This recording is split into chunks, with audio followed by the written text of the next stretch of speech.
Pats Nation, welcome back into another watch party here on Patriots Global. New England Patriots on the road for their final road game. If they win this one, they will go undefeated on the road for the 2025 season, which is a true testament to this team and the coaching staff. Please excuse the late start. We had some technical difficulties getting the game, but we're all good now. Patriots starting with the ball first time they've done so over the last couple of weeks. So we'll see if this has any type of change to the way that this team does decide to attack this game.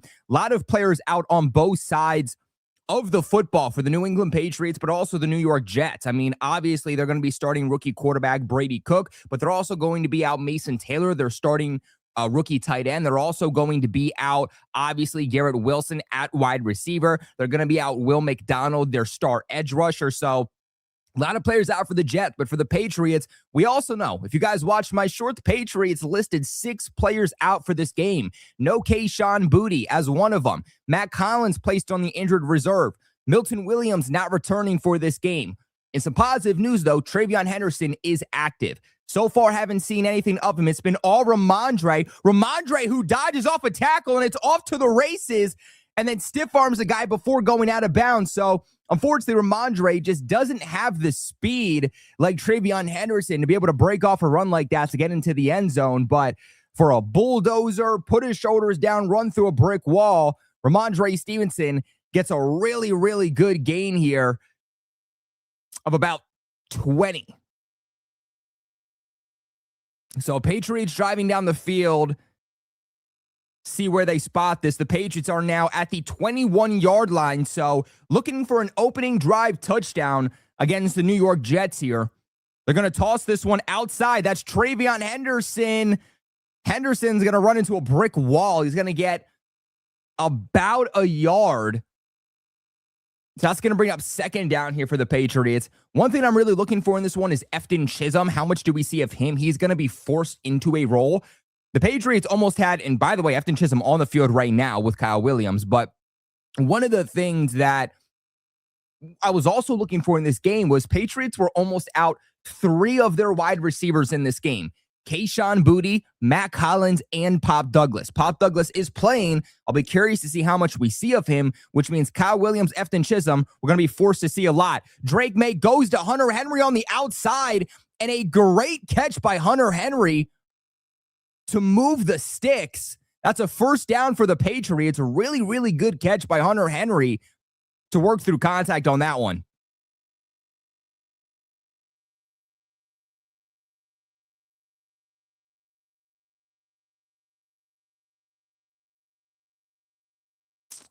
Looks like the safety's there for the Jets playing through the ball, but Henry able to maintain possession on that one.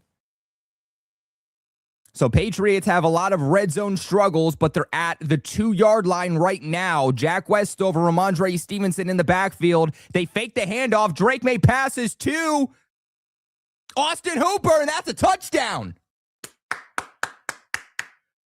Touchdown, Austin Hooper.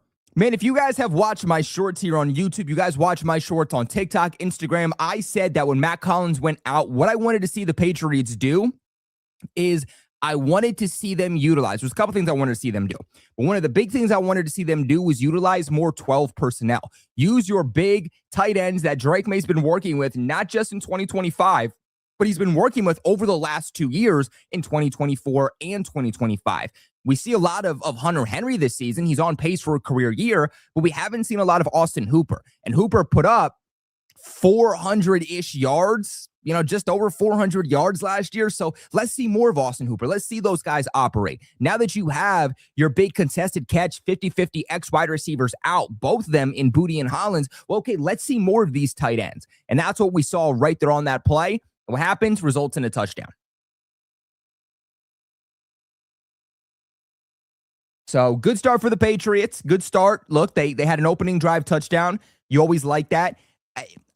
I could see this being a situation where the Patriots are just trying to get away with this win, right? You hope it will be a positive win. It's against the Jets, who don't have a lot of good players, but the Patriots have a lot of their starters out. And so what I'm looking for in this one is just get away with the win. And I think if the Patriots go up, by at least 14 points going into halftime, then what we're going to see coming out of halftime is they're just going to run the ball, try to dominate time of possession, and just put this game away, because the thing is that the Jets can't come back from a deficit like that. The Jets can't come back from a 14-plus point deficit, especially with Brady Cook at quarterback. The interesting fact here is that Brady Cook's only started 3 games, but he already has 6 interceptions. Brady Cook is tied for top 10 in the NFL in interceptions, and he's only started 3 games. So defense, they have to be able to get at least one takeaway against Brady Cook. He's going to give you a couple of opportunities. You got to be able to capitalize. And then offensively, you can't turn the football over. The Jets have some of the least forced turnovers defensively in the NFL, and they're the only defense in the NFL to not have a single interception on the season. So it should be easy enough for the Patriots to play a pretty clean football game.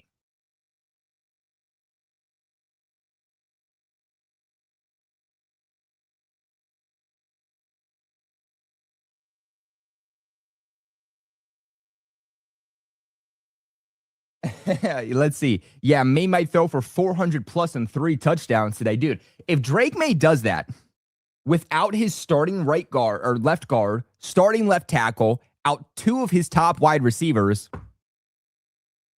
that's MVP.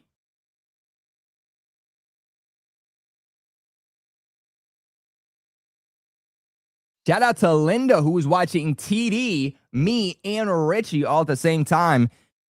That is support I've never seen before, man. Shout out Linda. Shout out Linda. Keep in mind, too, guys, the Patriots do have to win out in order to win the AFC East. This all assuming that Buffalo also wins out. So if Buffalo loses today against Philadelphia, Patriots do win the AFC East. So this could be a situation where by the end of the day, the Patriots could win the AFC East. But as long as Buffalo wins out, it's mandatory that the Patriots beat the Dolphins and the Jets, because those in-division games are huge for overall seeding.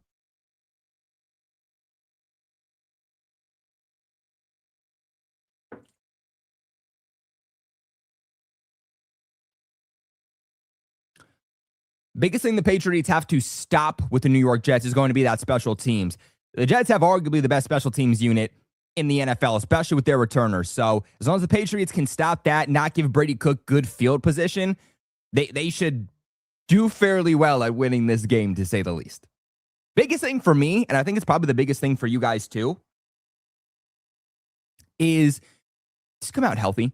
This team's dealing with so many injuries. MetLife Stadium takes ankles. Knock on wood. Everybody just stay healthy. That's what we want. That's what we want. I mean, Brady Cook also, on top of his 6 interceptions, has taken 17 sacks over the last 3 weeks. Patriots don't have Kyrie Tonga. They don't have Milton Williams. They also do not have Harold Landry in this game. So defensive line, pretty banged up. Obviously, no Robert Spillane, too, at linebacker. So Patriots losing several key defenders for this one. Big thing I'm also going to be looking for in this one is Gonzo against A.D. Mitchell. A.D. Mitchell burned Gonzo just over a month ago when they played at Gillette Stadium for the rivalries game on what was that, Thursday Night Football. Can Gonzo kind of bounce back against A.D. Mitchell? That's the big thing I want to see, because Mitchell's kind of starting to come a little bit more into his own here with the New York Jets. He's made some big plays, so stopping him will also be pivotal in the passing game. Brady Cook drops back. He's already going deep. He was looking for A.D. Mitchell. As we speak of him, Gonzo in coverage, and that's incomplete. It's already 3rd and 8 here for the Jets. So as I talk about it, I speak it into existence, and that's incomplete. You got Christian Barmore, Corey Durden, and Eric Gregory as your starting defensive front, with Kayvon Chaisson, Jack Gibbons, and Christian Ellis as your starting linebackers. Carlton Davis, Marcus Jones, Jalen Hawkins, Craig Woodson, and Gonzo all as your secondary. Patriots crowding the box here. Obviously, it's going to be a passing situation. They're going to drop back. Patriots send the pressure. Brady Cook goes out to John Mechie, but that is going to be shy of the first down on a 3rd and 8. Good job by Carlton Davis to wrap him up and secure the tackle, not allow him to get anything after. That's 4th and 2. So the Jets offense is already coming off the field, and the Patriots force a 3-and-out immediately. So A lot of football to still be played, right? You clearly cannot get comfortable after 2 drives. As Patriots fans, we know that. Blew a 21-point lead just 2 weeks ago. But really, really good start here. Offensively, defensively, I understand it's the New York Jets, but in terms of just winning this game, staying where our feet are, winning this game specifically, great start by the Patriots. They drive down the field. They get into the end zone.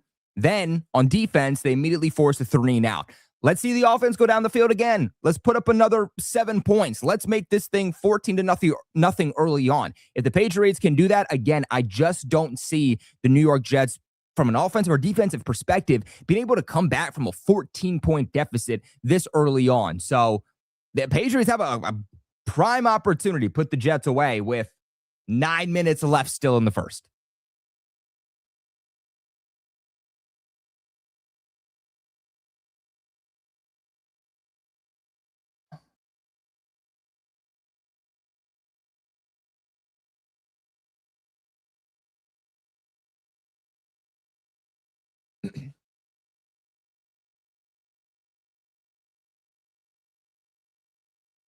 PG, do you like Jason Tatum? Because he's the best NBA player in the league and he likes my TikTok video. Dude, how can you not like Jason Tatum? How can you not like Jason Tatum? I had to do a school project on him once, man. I had to do a school project on him once. His mom, like, takes care of all his finances and stuff because she doesn't want him being irresponsible with his money, which is awesome. Which is awesome. So, nah, dude, how can you not love Tatum? Shout out to my guy Tony who says this game is already over. Hashtag smoke Bob. Well, Tony, I got a mini Bob of my own. I haven't put it in the studio yet. I got a mini Bob of my own that's going to go on my desk. And every single time we play an in-division rival, one of the guys from the AFC East roundtable, their face is going to go on it. So I can just, I can just hit it when I get angry. So it's going to be for you, Tony. It's going to be for you.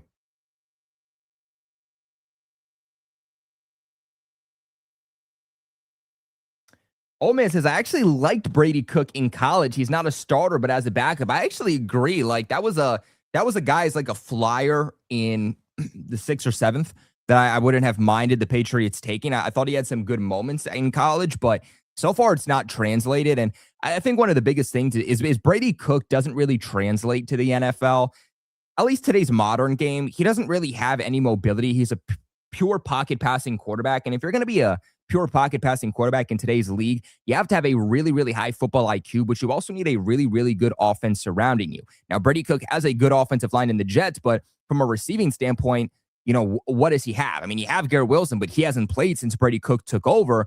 And so I think that's the thing is it's hard to kind of evaluate what Brady Cook is for the Jets because you're not surrounding him with a good supporting cast, but also good quarterbacks will excel the offense past its limitations, and Brady Cook's not doing that. Again, 17 sacks taken in 3 weeks, 6 interceptions over the last 3 weeks. Without having that mobility in the NFL, it makes it a lot easier to play those styles of quarterbacks. Unless you're like a Joe Burrow with an insanely high football IQ and arguably the best offensive weapons in the league.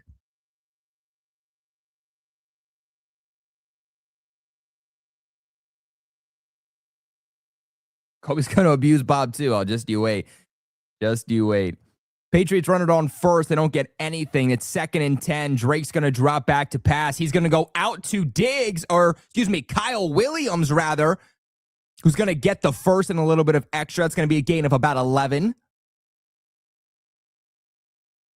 Good to see Kyle Williams getting some opportunities on more than just go balls also. Really hope that we see at least some opportunities for Efton Chisholm. Now, obviously don't force feed him the ball, but it would just be nice to see, okay, what can Efton Chisholm do if he has the opportunity? Can he be a yak guy? Can he make some guys miss? We don't know. Patriots at the 26-yard line. Back in jumbo, they're going to give this off to Henderson. Henderson runs straight into a defender for about a gain of 1. Ran with full steam ahead. Looked like maybe there was a hole open for him, but he ran through a defender. Let's take a quick look at this.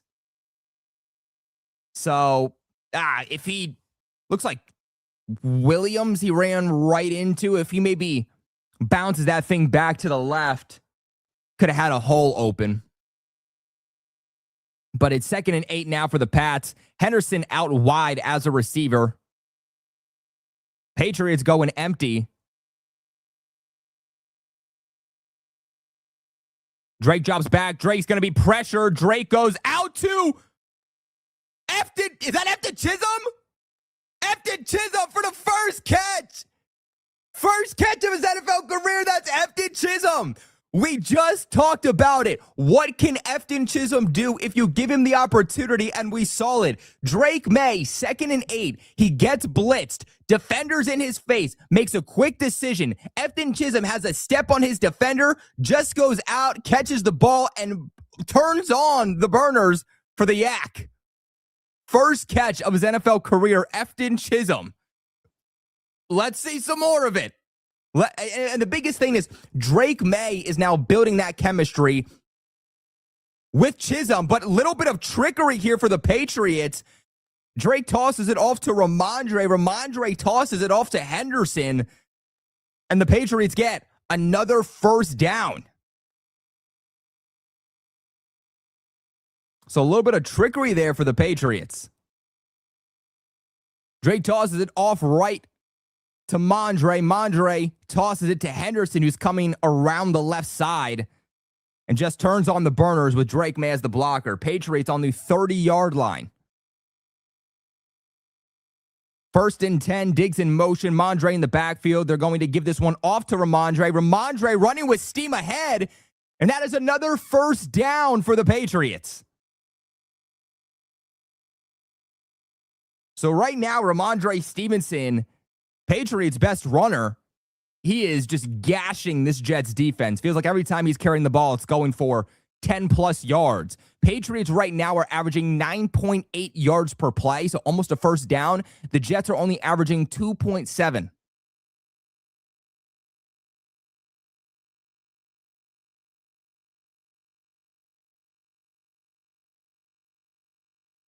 All right, Mondre in the backfield. Drake's going to drop back to pass. He's going deep. Try to give Kyle Williams an opportunity. Incomplete, but a flag on the play.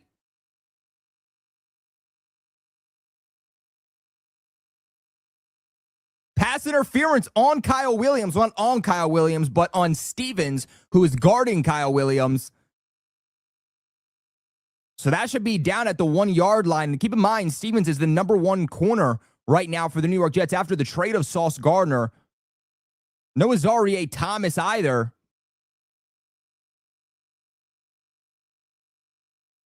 And he plays into Kyle Williams, which is what drew the penalty.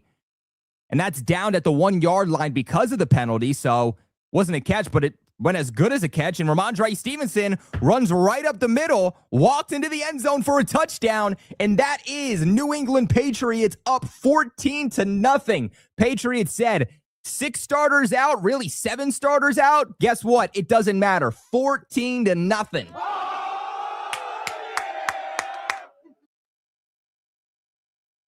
That's it, baby. Oh, man. You know how bad the Jets have to be to have 6 starters out for New England? Again, 7, really, if you think about it, because, I mean, Milton Williams is out. He just wasn't activated. But 7 guys out. I guess you could, no Will Campbell either. You could really say 8. And the Patriots up 14-0. Oh. Again, everyone will say it's just the New York Jets, but step 1 of being a good team is taking advantage of bad football. That's what the Pats are doing.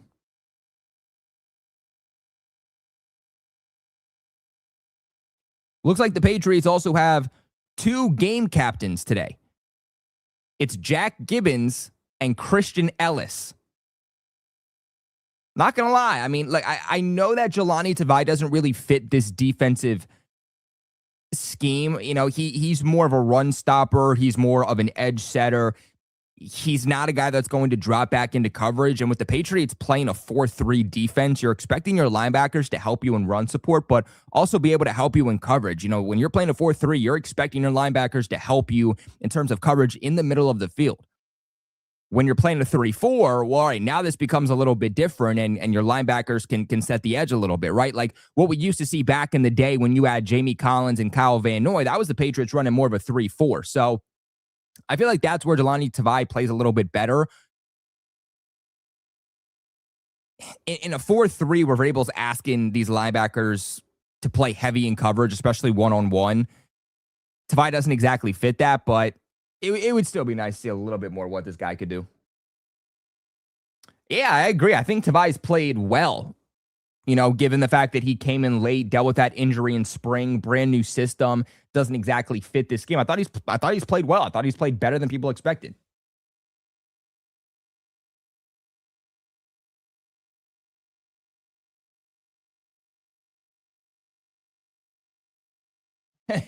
Drake might be on the bench relaxing before halftime. Dude, that's the goal, right? Like if Drake May doesn't have to play the whole game, like if most of our starters don't have to play the whole game and you can kind of just play backups, make sure everybody stays healthy.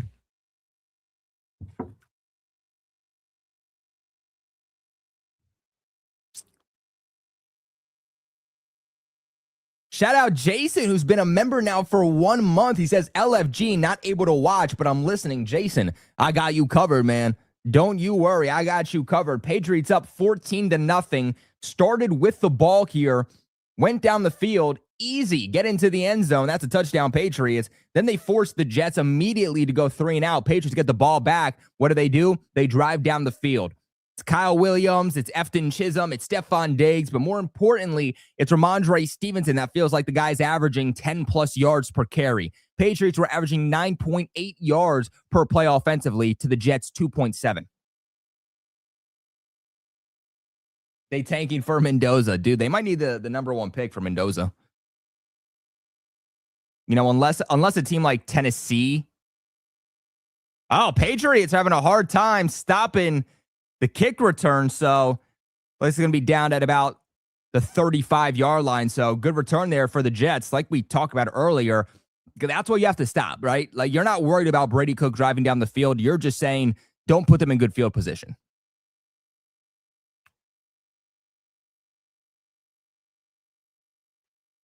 Right now, Brady Cook is 1 of 2 passing for 6 yards. So Jets will actually take over at the 36-yard line.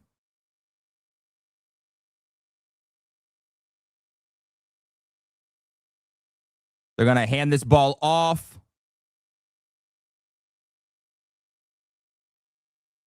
Good run there on first.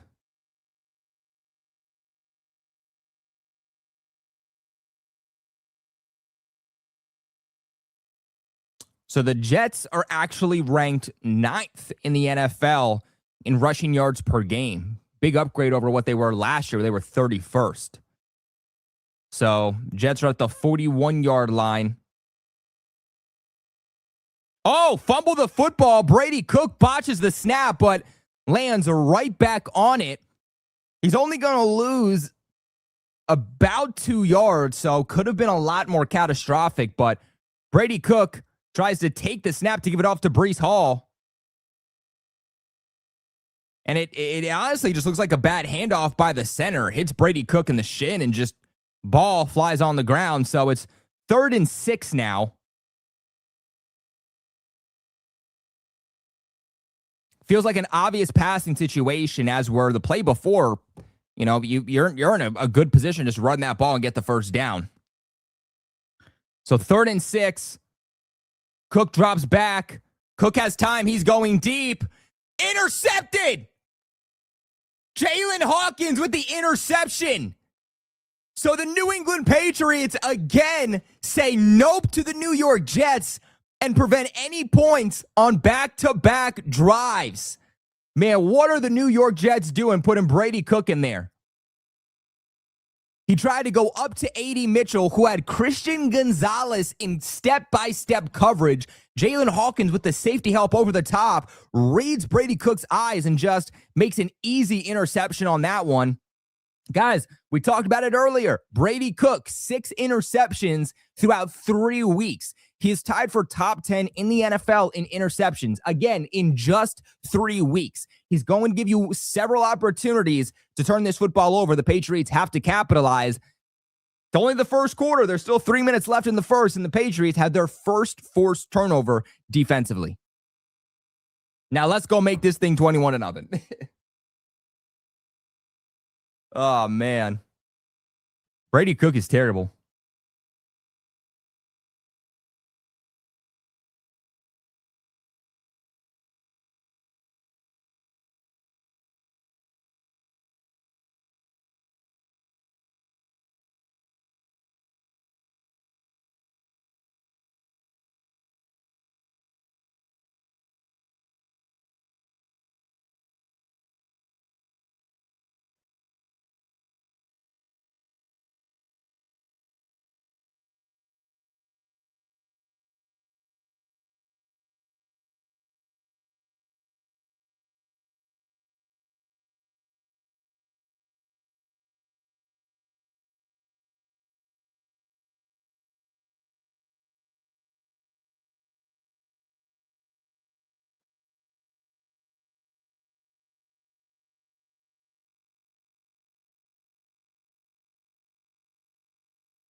Give the Pats the dub already. Dude, it's Go Birds today. Like, I don't like the Eagles, but it's Go Birds today, baby. Are you kidding me? We could win the division and make that game against the Dolphins not mean anything. Patriots can just rest some starters next week. That'd be key.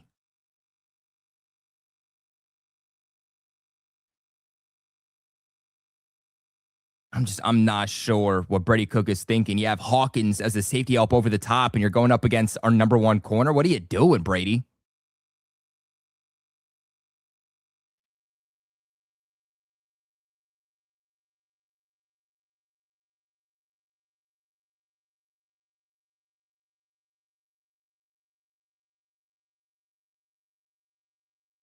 All right, Drake May under pressure. He's going to fire the football down the field. That's a catch.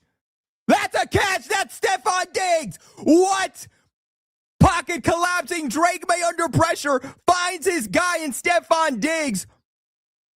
Multiple defenders on him. Makes an insane catch working against the sideline. What a catch. Patriots across the 50. They give this one off to Henderson. He's going to get about 6 yards. What a catch by Diggs. Turns his body on the defender, mosses him. What a play by the future Hall of Famer.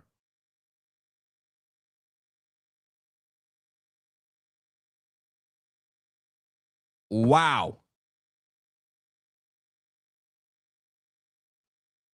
Second and 4 for the Patriots. Henderson gets stonewalled. That's going to be 3rd and 4 now for the Pats.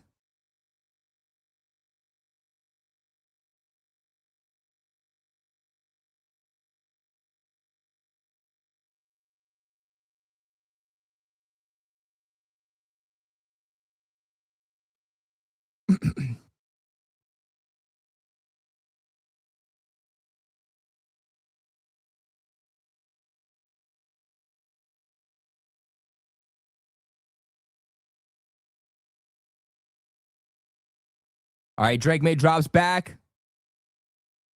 Drake May, first time he sees a 3rd down, and he goes out to Kyle Williams. That's Kyle Williams' second catch of the day. Goes for a 1st down. Wait, 4th and 1. They're saying Kyle Williams didn't get it.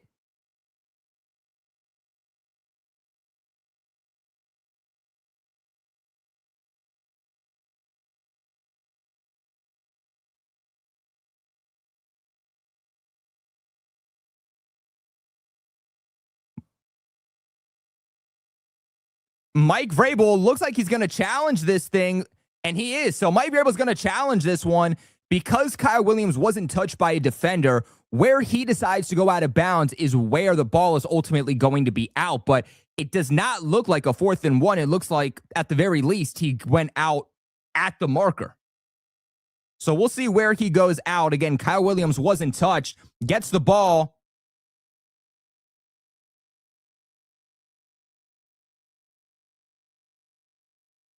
So where Kyle steps out of bounds is going to be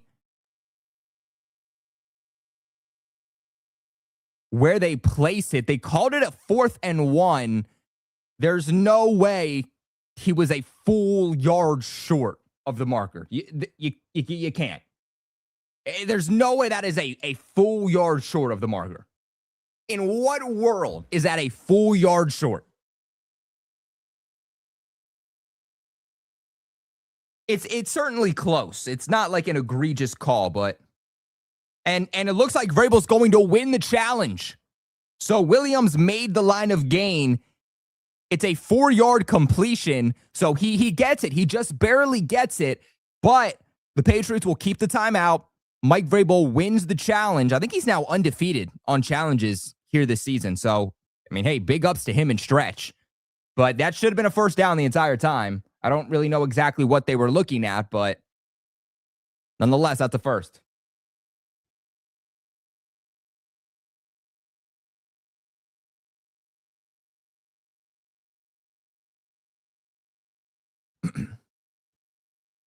Right now, the Steelers are losing to the Browns 0-10.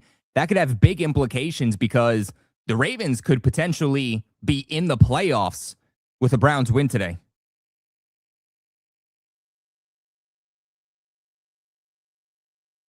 Dude, I need like that Stephon Diggs photo. Oh, yeah, I got to show you this. Look at this.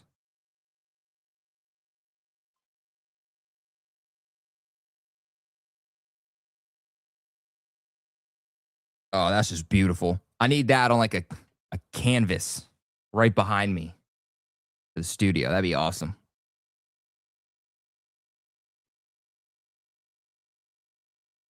Let's see. The Colts are beating the Jags 10-0. Keep in mind, the Colts were just eliminated from playoff contention. So, with the Texans win yesterday, so the Colts aren't really playing for anything.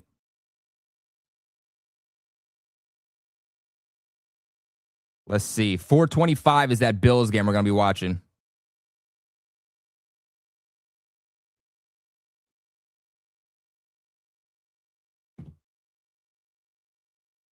Mike Vrabel had a front row seat to that Kyle Williams play, too. So, he felt confident about that call. 12 first downs already for the Patriots in this game, none for the Jets.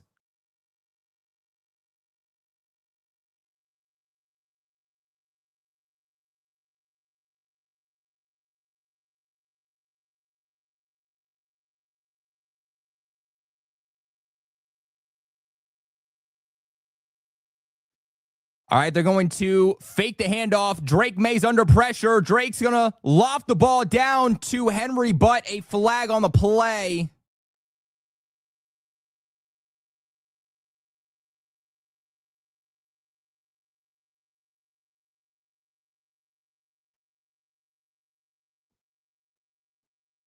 We'll see what the flag is.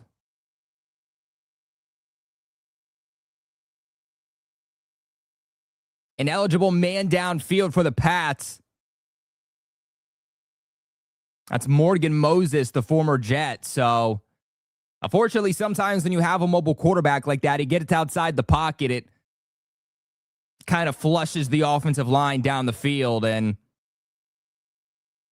you get plays like that or you get calls like that. So, this one's coming back. It's now 1st and 15 for the Pats. They're going to drop back, fakes the handoff. Drake May is going to give this one down to Pop Douglas. So a Pop Douglas signing. Pop slips again. What is it about Pop Douglas, man? Like, love Pop, but it feels like every single time that Pop Douglas kicks it into second gear, bro slips or he trips. He tried to cut this one back, and it looks like he slid. Maybe he's trying to keep himself out of harm's way, but to me, that looks like he just slid. But maybe he's trying to just keep himself out of harm's way. Drake May, 8 of 8 for 113 and a passing touchdown. 2nd and 5. Henderson is stopped a couple yards behind the line of scrimmage. Malachi Moore, though, the Jet, or rather, is that Stevens? Got a Jet down. Same player who came up and made the tackle on Henderson. That's 37, Stiggers. Looks like he's grabbing his shoulder, but nonetheless, a 3rd and 7 for the Pats. And he looks like he's in a lot of pain.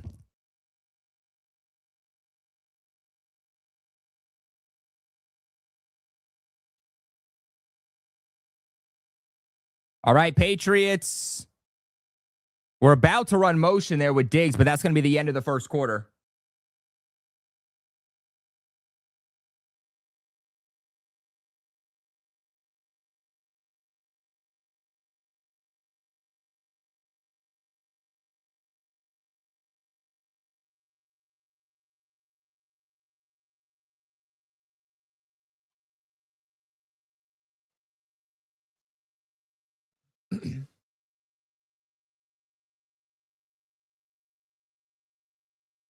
Who got hurt? It was 37. It was Stiggers for the Jets. Looks like a shoulder injury.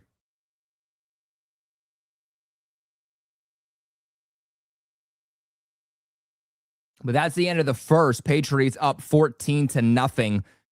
Driving down the field right now, that penalty put them a little bit behind, but that Pop Douglas play got them moving the chains again.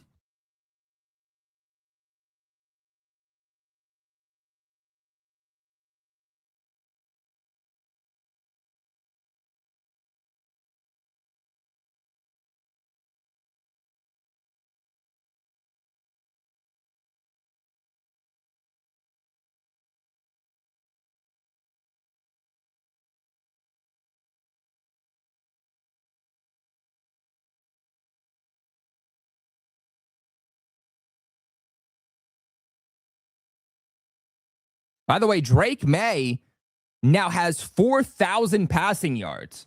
So, shout out Drake May, man. He's going to have over 4,000 passing yards. That's crazy.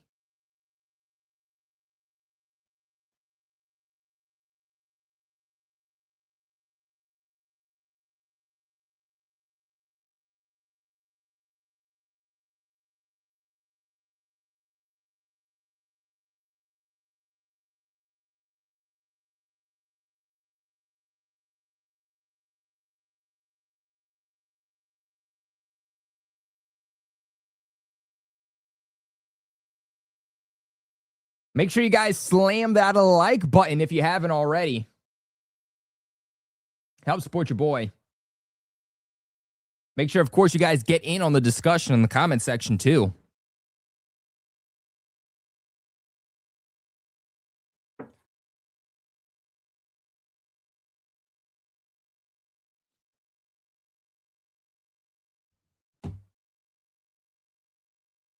What a sophomore leap for May.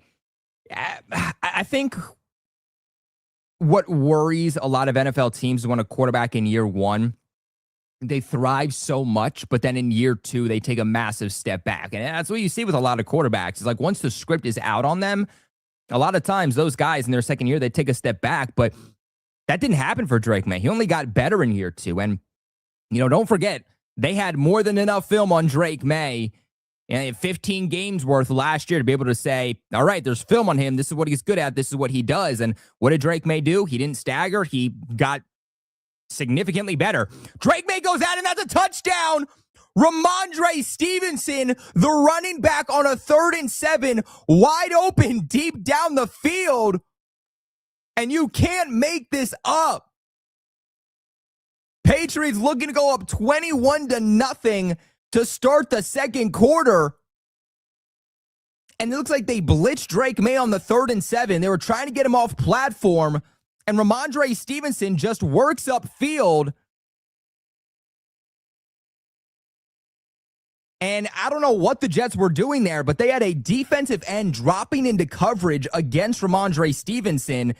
May sees that, and he's like, I'm going to take that 10 out of 10 times. And a big touchdown for Ramondre Stevenson, who is having one heck of a day. Maybe Ramondre Stevenson playing for his job here in New England, too. The fumbles early on in the season, and then the injuries, and then the lack of effectiveness. But over the last few weeks, Ramondre's just gotten better and better and better. He's looking like 2022 Ramondre Stevenson out there. Wow. 21-0. I thought this game could be a little bit closer. Obviously, I thought the Patriots were going to win, but this many starters out, I was like, maybe this could be a little bit closer than what we thought.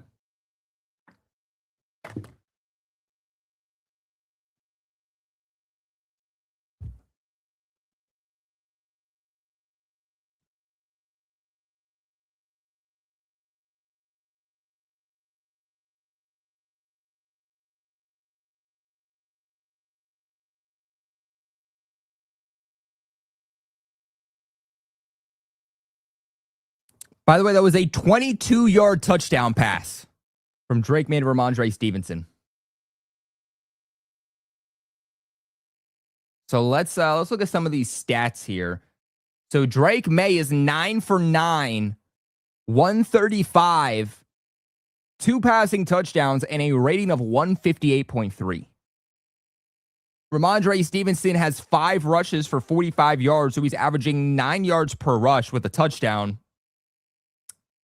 And he has 1 target, 1 reception for 22 yards in the touchdown, the play that we just saw. Efton Chisholm is second in receiving yards for the Patriots. 1 target, 1 reception, 30 yards. And Diggs is leading the Patriots, 2 targets, 2 receptions, 43 yards. So that 1 catch Chisholm had went for 30 yards. I didn't realize it was that big. Shout out to my boy Justin, $2 donation. He says, hey, Eagles, help us out, please. We want the East, man. How great would it be to blow out an in-division rival New York Jet team today? Just for the Bills to lose, you'll win the AFC East today, and then next week, you can rest your starters if you really want to. Now, here's the thing, is even if the Patriots win the AFC East today, even if they win this game today and you have the Bills lose to the Philadelphia Eagles, what will Mike Vrabel do? Will he go out there making sure that they still win that Miami Dolphins game? Or will he rest a bunch of starters and say this game doesn't matter to us? Because, yes, you could still win the AFC East today, but you're still also in the running for the AFC. And if the Patriots win the AFC, they get a first-round bye in the playoffs. They get home field advantage. All they need is to win out, and they need the Denver Broncos to lose to the Chargers next week. The Chargers almost lost to the Chiefs this week. So it's not out of the question that they could fall to the Chargers. And if they do fall to the Chargers and the Patriots win out, they would be the number 1 team in the AFC. And you'd probably be punching yourself if you look back and you say, okay, well, we're just going to rest all of our starters next week against Miami. And then Denver drops that game against the Chargers next week, but then you drop it against Miami, so it offsets. But, all right, they're going to hand this one off to Breece Hall. Breece Hall gets around the corner. That's the first down for the New York Jets in this one. 19 yards there for Breece Hall on the outside. Little bit of misdirection. Patriots defense bit. Pats had a defender there. That's Kayvon Chason, who looks like he almost is able to stop Hall behind the line, but just doesn't have the speed. He doesn't have the leverage. And Hall's able to just run right past him.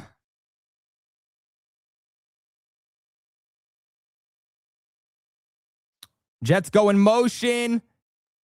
A little bit more misdirection.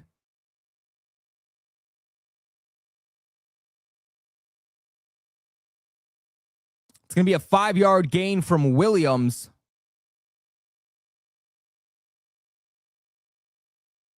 Goes up the middle, but Ellis, one of the first defenders there to make the play, 2nd and 5.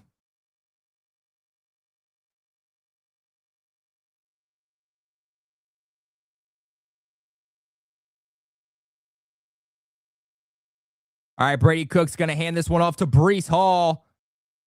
Breece Hall is going to be, looks like just short, but we'll see where they spot this. It's going to be 3rd and 1, so he is just shy.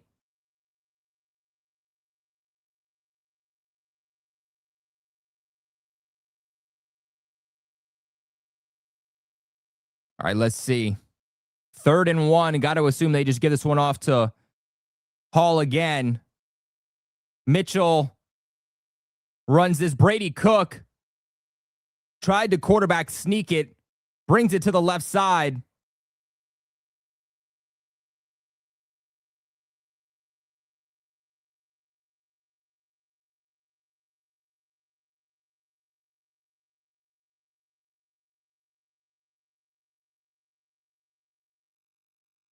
And the refs are going to say it's a 1st down there for the Jets.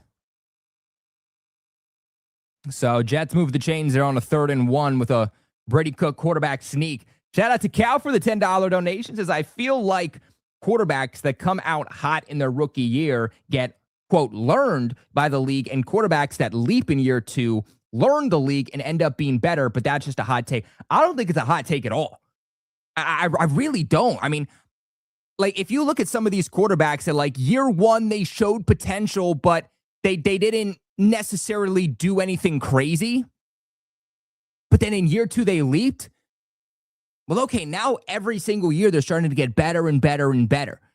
I just think some quarterbacks peak year one, and then there's film out there on them, and they're not able to take that next leap forward. As for with Drake May, you showed that potential, you showed what he could be, but he didn't hit his ceiling. You knew that there was a lot more to still develop. So I don't think this is a hot take at all. I actually completely agree with it. But a big run there by Breece Hall for the Jets. Try to set up a screen for Hall on this one, but Chason's going to bat it down. That's 2nd and 10 now for the Jets. But to kind of just go back on that comment too, that's why I'm really not that worried about Drake May. A lot of people saying, well, are you worried that next year Drake May is all of a sudden going to struggle now that there's going to be film out there on him? And no, again, Drake May played in like 15 games last year. There's more than enough film for people to understand him, his playing style, his strengths, his weaknesses. And what did he do? He came out the following season and he played significantly better than what we saw last year at an MVP level. So I'm not worried. So Isaiah Davis gets his first carry. He's only going to get about one. That's going to be now 3rd and 9 for the Jets or 3rd and 8 for the Jets after a good start.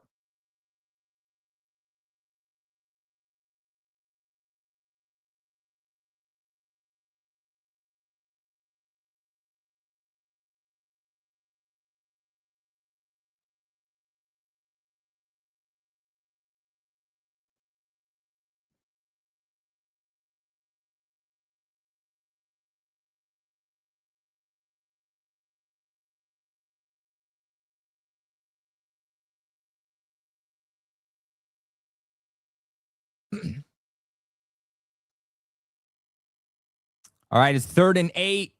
Williams in motion. They're going to drop back. Dumps it off for Hall, and that's Jack Gibbons. The first one there. Couple Patriots defenders, but Gibbs was the first one there to stop him behind the line. That's now 4th and 11 for the New York Jets after what was a really good start for them on this drive. Some really good runs by Hall and company. Some good misdirection, and unfortunately for them at least, not able to pick up the first here when it mattered. Shout out Old Man Mob, who was the first one to call that play by Jack Gibbons. He says, wouldn't be shocked if he gets a contract like Ben Brown did. Yeah, Jack Gibbons, man, I liked him. I liked that addition. I said when they signed him, like, this is a guy that understands the system. This is a guy that he's not great at one specific thing, but he's not a liability in anything either. Like, he's good in coverage, not great. He's good at stopping the run, not great. He can rush the passer. He's good there, but he's not great. He's just a very, very well-rounded linebacker who, if he's a starter for you, all right, like, you're going to have some inconsistencies. You're going to have some struggles. But if he's a complementary rotational depth piece, okay, you have something really good here. So I would love to see him back. I do also think the Patriots want to upgrade that linebacker spot pretty significantly this offseason. Like, we could be talking the Patriots looking at a linebacker in the first round, and it would not surprise me. So what exactly does that core look like? I would still keep Jack Gibbons because he can fill in for really any spot there in the linebacker core. I would go Robert Spillane. I would draft a guy high in the draft or sign a guy in free agency, but I think they'll draft one and then go with Jack Gibbons. And then, I mean, like, I'd be okay if they moved on from Christian Ellis. If they wanted to keep him as a depth piece, that's fine. But like, me personally, I haven't been blown away with Ellis. I think he's had some really, really good and strong moments, but he's also had some really, really difficult moments too. Shout out Dane Johnson with $2 donation, says 42-7 is my score prediction for you guys. All right. Well, it's 21-3 now. So let's see. For this to be right, the Jets have to score 4 points, only 4 more points. So maybe, like, what about 42-6? That's still in the running. 42-6. And shout out Dane Johnson for coming on in, giving his score prediction. Wish I could say good luck to you today, man, but I want the division, so I am rooting for a loss for you guys today.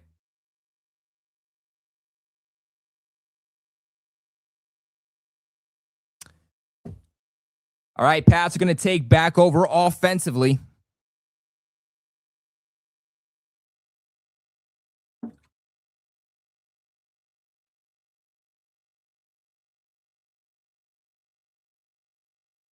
Wow, Drake May, third ever quarterback to throw for 4,000 plus yards.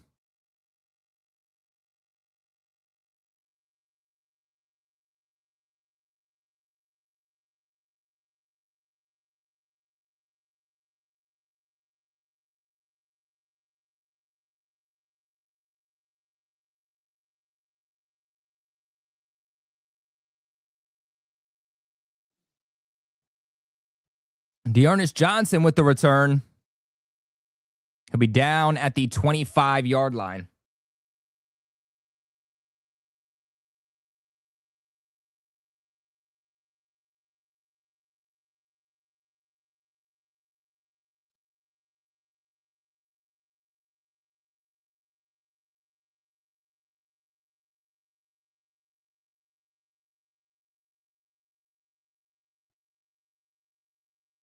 All right, Henderson in the backfield. Henry in motion. They're going to fake the handoff. Drake May wide open in the middle of the field. That's Stephon Diggs. Stiff arms the defender, gets about an extra yard before he trips and goes down. Stephon Diggs wide open again. Man, boy, oh boy, is he the New York Jets killer. Played really, really well against them just over a month ago. What was that, week? That was not week 11, was it? Nah. Probably like week 14, was that? Nah, it wasn't week 14. But nonetheless, Stephon Diggs, man, he's going to go for over 100 yards in this one. Went for over 100 yards against the Jets earlier this season. May's going to hand this one off to Henderson. Henderson runs through a couple of defenders. He's still going. Patriots pushing the pile before he goes down. Good run there by Henderson. Strong run by Henderson. He picks up 17 on that play. We'll see where they spot this. Puts his shoulders down, runs through one guy. Sherwood and company come in, and then Hunter Henry and Efton Chisholm come to push the pile. Page at the 36-yard line now, so across the 50. They're going to hand this ball off again to Henderson. He's going to get about 4.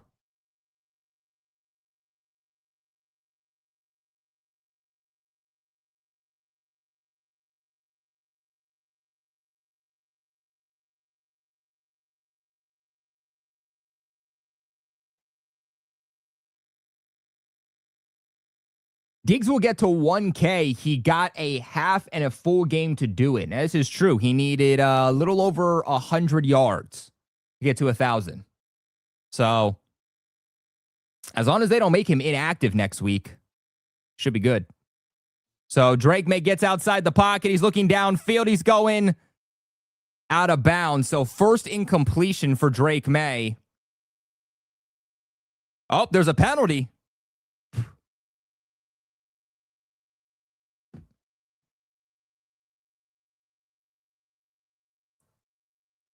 Holding on the defense, 5-yard penalty. So that's actually going to negate the incompletion there by Drake May. So he's still a perfect 10 for 10.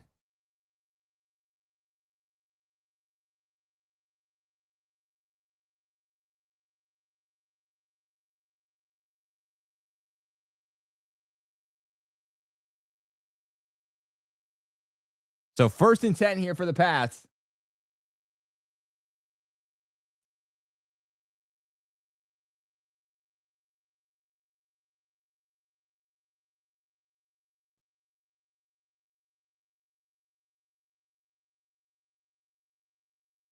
Patriots at the 27-yard line. They're going to toss this one off to Ramondre. And Ramondre looks like he's going to be stopped just behind the line. Shout out James, who comes in. $2 donation, says, Kobe, how far do you think the Pats will go in the playoffs? I think there's a lot of factors in this one that we don't currently know. Who are the Patriots playing? Do they have the first seed? How healthy are they going to be? I think these are all factors. As long as they're healthy, I certainly think that they can go far. I'm not going to lie. I am worried about them playing a team like the Houston Texans just because of their defense. I actually feel better about them playing the Broncos than I do the Texans. Drake May here. He's going to tuck the ball. He's going to run. He's going to be just shy, though, of the first down. So it looked like he was going to pass, but runs the ball instead, but will be just shy of the first. But like I said, I do feel better about probably playing the Denver Broncos than I do a team like the Texans, just because they have what I think is going to go down as a top 10 defense of all time, in my opinion. They're the best defense in the league by far. They've shut out some of the best offenses, and I think that with C.J. Stroud, their offense is good enough to put up enough points. And so I think that team scares me. But again, as long as the Patriots are healthy, I think that they can go far. But when's the last time we saw the Patriots, with a healthy team? So, but Patriots are going to get stopped here. They try to run the ball up the middle with Ramondre Stevenson, but he gets stopped behind the line. One of the rare times that we've seen that so far in this game. So 4th down now for the Patriots. And will they go for it, or will they have the field goal instead? 4th and 3, and the Patriots offense is staying on the field. 4th and 3, nobody in the backfield. Pat's offense going empty. They're going to go for it. Drake drops back. May's looking for it. May's going to run. May's going to get it. May's going to go out of bounds. And that is the threat of Drake May. He can do it in the air. He can do it on the ground. And on 4th and 3, drops back. You know he's going to pass the ball because, again, they're running empty. And what does he do? Nobody to the left side, sees nobody open, and just runs for it. Shout out to Vidarian Lowe for clearing that left side for Drake May to be able to run.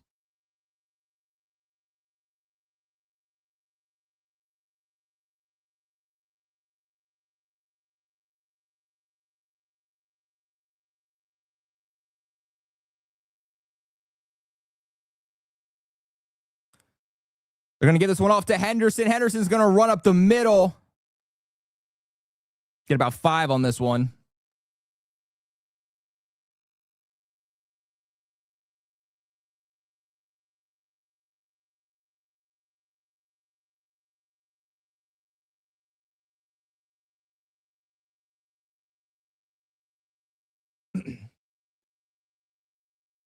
Four minutes and counting still in the second quarter.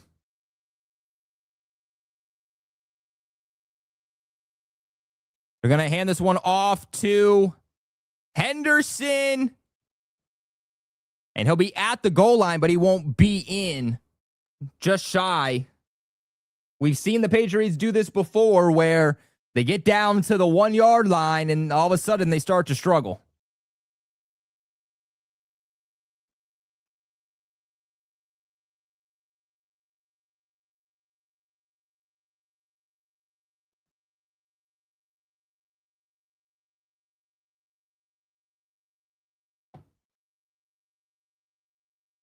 Henry's in motion. They hand the ball off. Henderson is going to be stopped behind the line on 3rd down.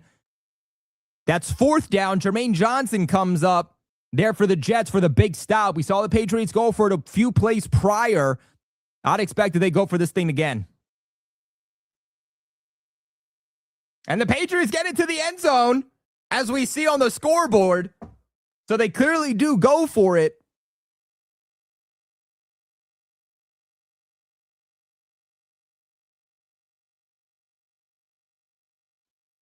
You obviously have to expect a pass. They're on the 3-yard line. Hooper in motion. Drake May, the handoff. Stephon Diggs, quick pass and in. That is 3 touchdowns now for Drake May in the game. And Stephon Diggs gets in the end zone for a touchdown himself. Have a day, Drake May, the Patriots offense. 27-3, man. Woo!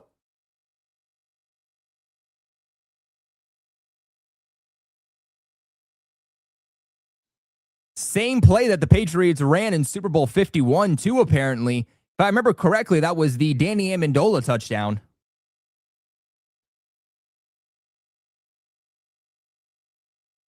Shout out to my boy, Stephen Roy, with the $5 donation. Comes in and says, hey, Colby, hope all has been well, been busy lately. Could I get a quick recap? Thank you, sir. P.S. Hit that like button on the video. Absolutely, Stephen. Patriots have been just killing it offensively. I mean, every single drive offensively, the Patriots have capitalized in the end zone, okay? They start with the ball. They lose the coin toss. They start with the ball. They immediately go down the field. They get into the end zone. Then defense comes out on the field. They force the Jets immediately to go 3 and out. Patriots get the football back. What do? They drive down the football field again. Then the Jets, they get the kick return. Brady Cook comes back on the field for the Jets' second offensive drive. What does he do? He targets Christian Gonzalez with safety help over the top with A.D. Mitchell. Jalen Hawkins gets the interception. What do the Patriots do? They drive down the football field again. Then the Patriots, they go back on defense. They're allowing Breece Hall and the Jets to start moving the football down on them, but they play bend but don't break defense. Instead of allowing them to get into the end zone, they only allow the Jets to have 3 points. Patriots get the football back. What do? On this drive right here that we just saw, they drive down the football field again. What do? They get into the end zone yet again. Every single offensive drive so far in this game, the Patriots have been able to capitalize in the end zone for 7 points. I know that it's just the New York Jets, but that is big ups and big improvements for a New England Patriots team that has struggled in the red zone. And they got stopped here on this previous offensive drive on 4th down a couple of times, but they went for it. They got it, and they capitalized when it mattered the most. So offense is firing on all cylinders. Defense is doing its job. Just an all-around really good game for the Patriots in all 3 phases. And I want to reiterate the fact that this is without Harold Landry. This is without Milton Williams. This is without Kyrie's Tonga. This is without Robert Spillane. This is without Kayshon Boutte, without Matt Collins, without Jared Wilson, without Will Campbell. And the Patriots are still doing their thing.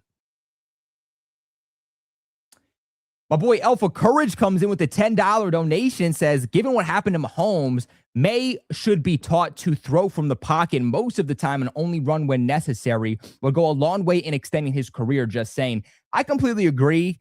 You don't want to take away his playing style, but you certainly do want to teach him to not take hits, because the more a quarterback gets hit, it is going to shorten their career. That's why, like a Lamar Jackson, how long is his career going to be? Jackson Dart, if he doesn't start avoiding contact, his career is going to be very short.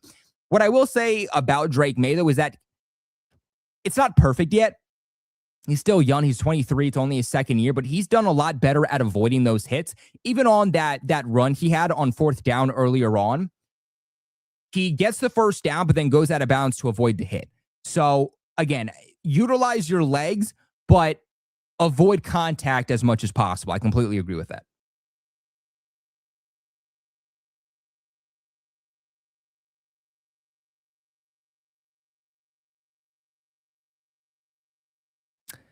All right, the Jets and Brady Cook coming back out here with 3 minutes still left in the second. Keep in mind, they will have the ball to start the 3rd quarter.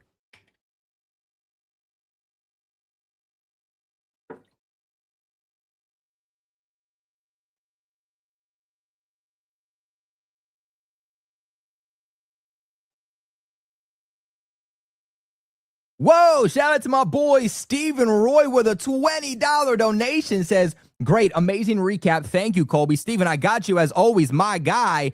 Appreciate you for coming on in, supporting the channel as always. Hope you and your family had a very good holiday season. Hope you didn't have to go too crazy delivering those packages this holiday season, man. I can only imagine how stressful of a job that must be for you. So hope you and your family had a good holiday season. Hope you guys ring in the new year doing something special, Steven. You know, you and your family certainly do deserve that. Hope you take some time off of work to enjoy your life. I think you have well deserved that, Steven. Everybody give some love to Steven in the chat and make sure to leave a heart on his big $20 donation. Remember, supporting the channel goes a long way in just making sure that we can provide better content for you guys, especially now that your boys graduated college. We got more time to be able to give you guys content. But stop on 1st down. They try to run it with Breece Hall. Patriots are going to stop it on 2nd down 2. That's Taylor the third who comes up on the Patriots defensive line to make the stop. That's how deep this Patriots defensive line has had to come due to injuries. And that's going to bring up 3rd down now for the Jets, but we are at the 2-minute warning.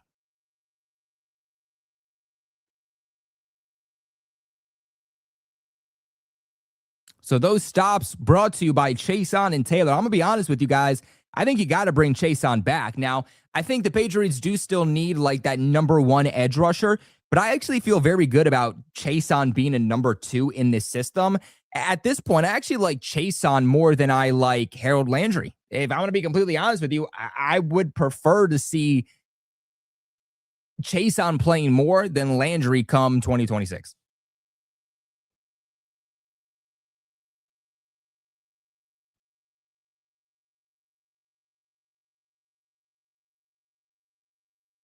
Big shout out to Alpha Courage for the $2 donation. There's 132 people watching and only 64 likes. Come on, people. In fact, we have 214 people watching total because we got 112 watching on YouTube, 102 watching on Twitter. So if you guys are watching the stream, do your boy a favor and hit that like button. It helps support the channel tremendously. When you guys comment in the comment section, share the video with the share feature, hype up the video with YouTube's hype feature, and of course, like the video because it shows YouTube that you guys are interacting with the videos, which shows them that you guys like the content, which then tells YouTube, hey, we should push this video, we should push this channel out into the YouTube algorithm. So we put a lot of work into this channel. There's a lot of work going on behind the scenes to really revitalize this channel moving forward, especially heading into the playoffs and headed into the offseason. So make sure you guys hit that thumbs up button if you like what you're seeing.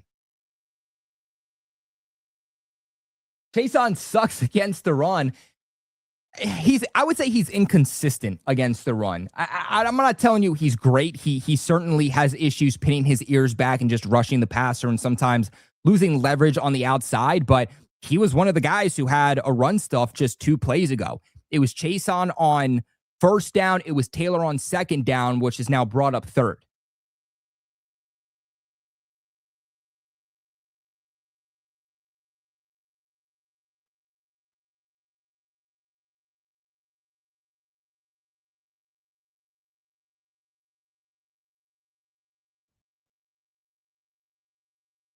So looking at Harold Landry's contract, and look, he's dealing with an injury, so like we certainly have to keep that in mind, but Landry's also 29 years old. So he's also getting older. The Patriots have him signed through 2027. So he has a cap hit of $16.5 million in 2026. But Brady Cook's looking to the outside. That's going to be Mechie before Gonzo hits him out of bounds. So that's going to be 4th down now for the Jets after that Gonzo hit on Mechie.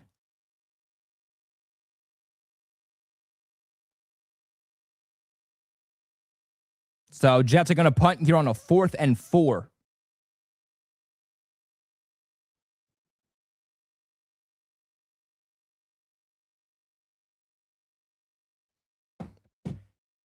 But yeah, so Harold Landry has a $16.5 million cap hit next year, and then an $18.5 million cap hit in 2027. He has $11 million guaranteed in 2026, but 0 guaranteed in 2027. So looking at it, it's actually going to be more difficult for the Patriots to get out of Harold Landry's contract for 2026 just because of the amount of guaranteed money that he does have. Getting out of it after 2026. So getting out of his contract after next year will be a lot easier for the Patriots because there's no guaranteed money signed to his contract. So the Patriots would lose $2.5 million if they cut him before June 1st. If they cut him after June 1st, they would free up $1.5 million in cap, but $15 million in dead money. If they traded him pre-June 1st, they would save $8.5 million. If they traded him after June 1st, they would save about $12.5 million. But I'm not entirely sure who would be wanting to trade for Landry, which, look, we're definitely getting ahead of ourselves a little bit. You know, he's coming off of an injury. He had good moments earlier this season. Maybe when he gets healthy, he comes back next year and looks better. But again, I think Chason's a better player right now than Harold Landry. He's also younger. And I think the Patriots have to go out and get a number one guy. So where exactly does that thrust Harold Landry in that picture?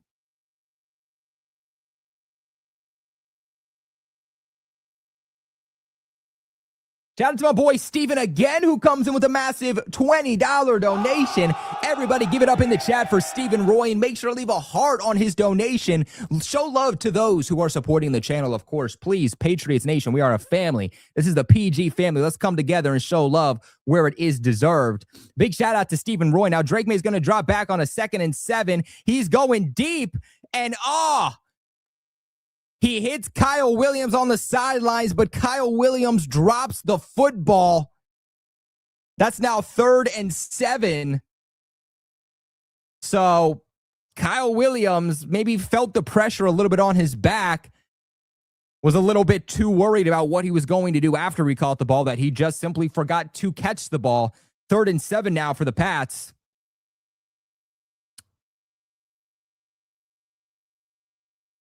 Let's see, big conversion here for the Patriots. They're inside the 15. Drake drops back. May's going in the middle. And a nice, really good batted pass there. But there's a flag on the play. Drake May's down.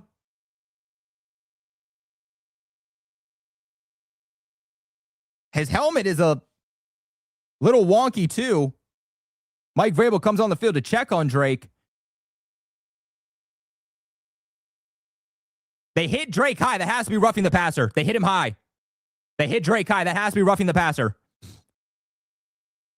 Shout out Mike Vrabel for coming out on the field. He calls the coaching staff to say, hey, let's get a look at our guy here.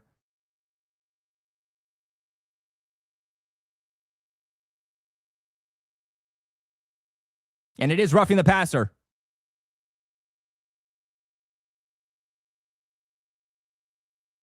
Also taunting by the Jets.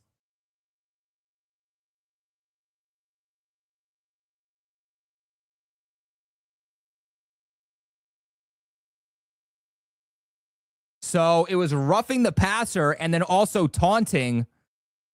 So Jordan Clark was taunting Stephon Diggs. And so if he has one more taunting call, Clark would be ejected from the game. So 1st and 10 now for the Patriots after 2 really, really rough plays there by the Jets. You also got an injured New York Jet. It's Clemens. But getting back here to our guy, Stephen Roy, with his $20 donation. He said, thank you, Colby. Holidays were amazing, but busy. Hope y'all had an amazing holiday. Everyone, hit that like button. Best Patriots channel. Oh, Stephen, just you wait. Got a lot more coming your way. 1st and 10. They're going to dump this one off to Ramondre Stevenson for the check down. Just move the chains a little bit. 1 minute and 25 seconds. 2nd and 3. Jets are going to take a timeout.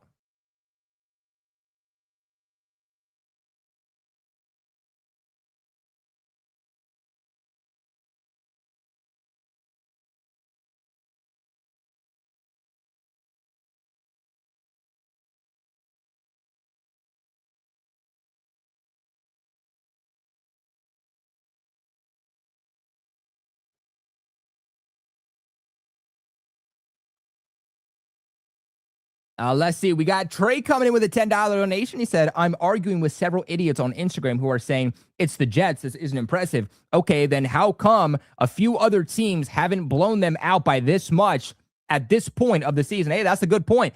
Keep in mind, too, Trey, make sure you let them know just how many starters the Patriots have out. I think this is what people forget. The Patriots, the Jets are a bad team. Like the Patriots beating them is expected. That's them taking care of business. The Patriots beating them is one thing. Blowing them out is another thing, especially when it's an in-division opponent and you're missing like 8 starters on your team. The Patriots are playing a crap ton of backups right now. All right, let's not forget that. All right, Drake drops back. 1st and 10. He's going to fire the ball in the middle of the field. That's Stephon Diggs again. And he gets hit. And then goes out of bounds.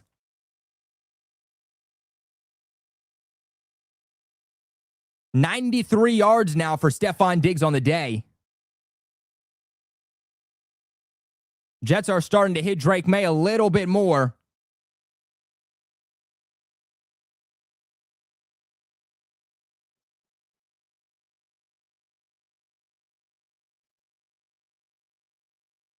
Third grab of 20-plus yards for Stephon on the day. May throwing off his back foot. That's incomplete. Maybe looking like the pressure getting to Drake now just a little bit.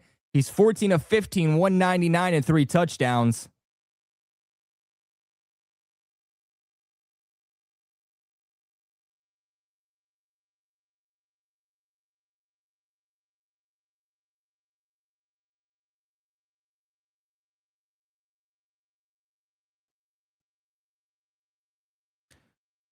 All right, 2nd and 10.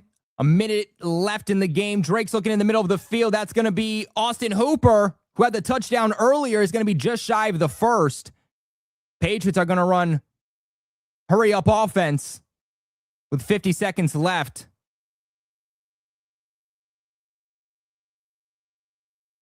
And the Patriots are going to take their first timeout out of 3. So let's look at this donation here from Trey while we're on the break. $5 donation, it says, for context. Out of all of their game, the Jets have lost 3, possibly 4, by more than 20 points. Every other game was by less or they won it. Like, the Jets haven't won a lot of games, but they've played a lot of close games. Like, even if you look at that Tampa game, they played really close in that one.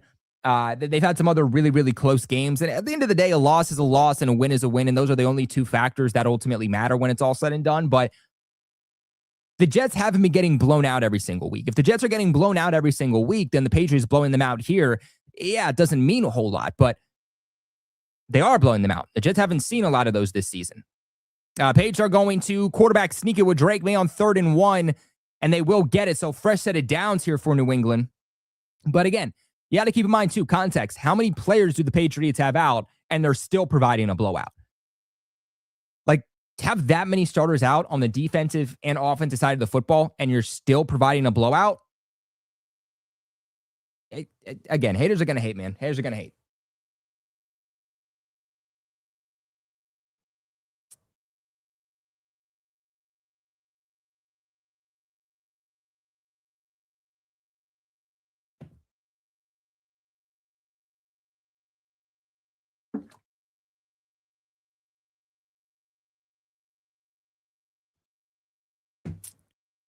All right, 1st and 10. Ball's at the 21.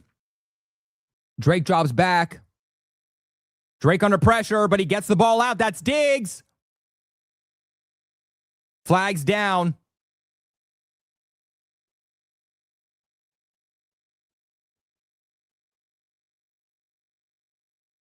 See who this is on.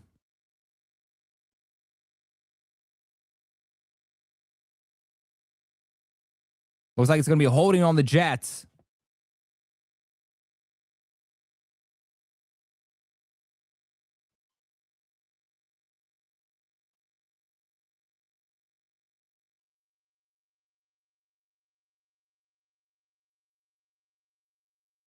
It's going to be defense on Stiggers again. Stiggers who had a couple of bad moments in this game today.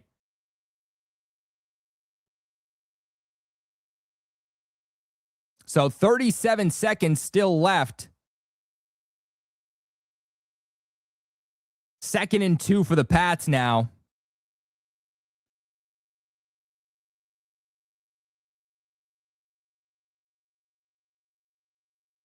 And Page definitely trying to just use up all this time here. Drake, he's going to step up, and then he's going to hit Hunter Henry for the touchdown. That's another one for the Patriots. Another offensive drive and another touchdown. 35-3, blowing out the bum New York Jets. MVP Drake May. They have now scored on every single offensive drive. That's absurd. Every single offensive drive the Patriots have scored on. And not with 3, but with 7. Wow. Whoa, big shout out to our guy, Stephen Roy, the sponsor of today's video, who comes in with a $50 donation. We got to bring out the air horns for this one.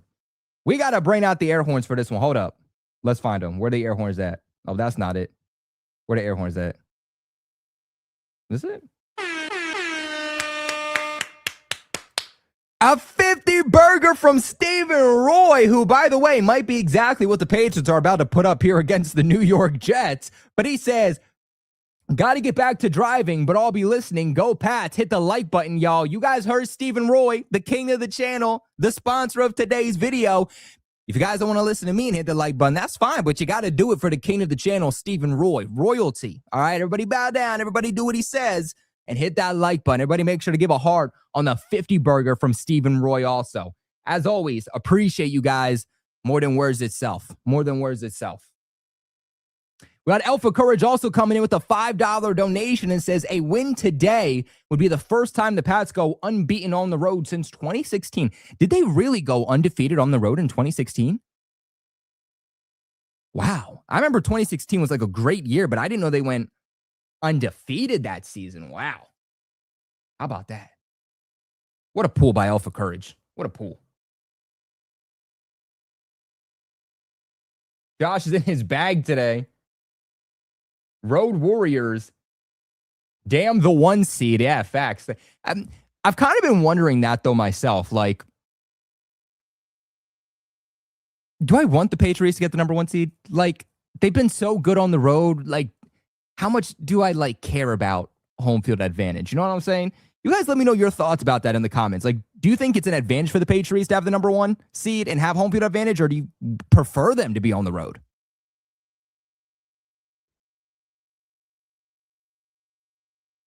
Alpha Courage comes back in with a $2 donation and says, reminds me of Brady in the snow versus the Titans.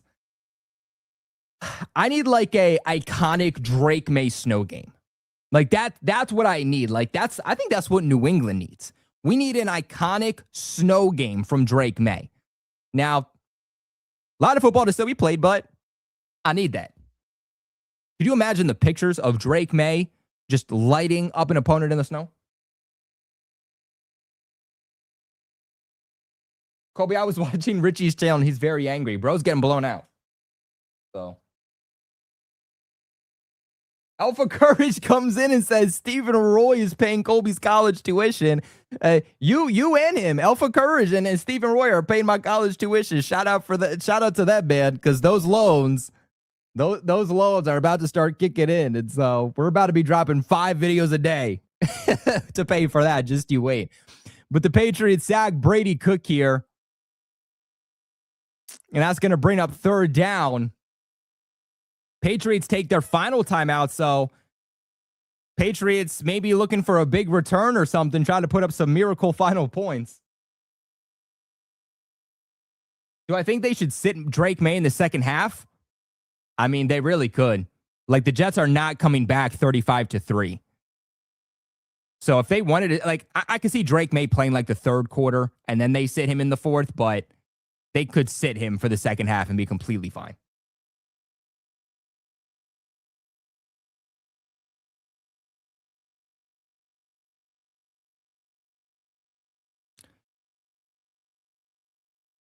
All right, Jets run the ball on 3rd and 12. Patriots play soft.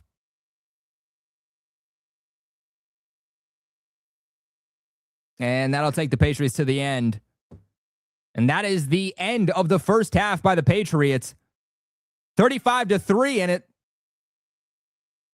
looks like some emotions are coming out.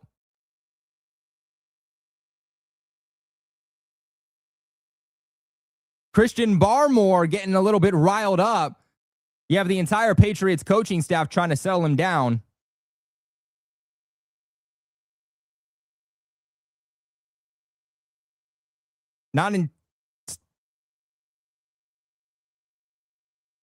Patriots put up a season high for the first half with their 35. Wow.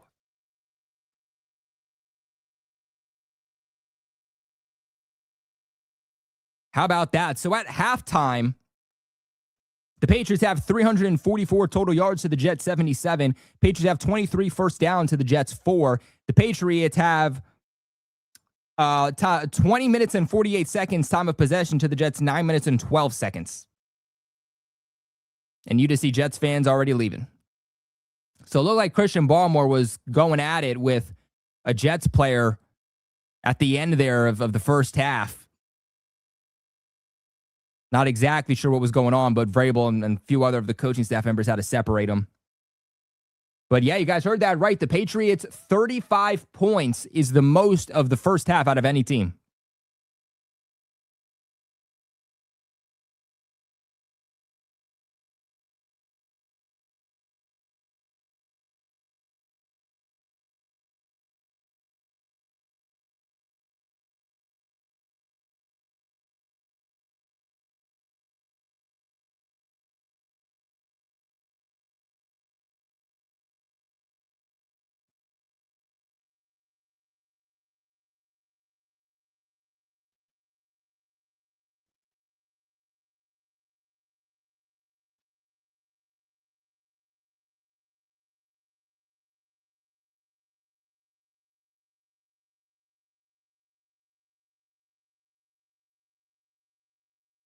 We'll do some score updates here in a second. We're trying to send out a quick tweet.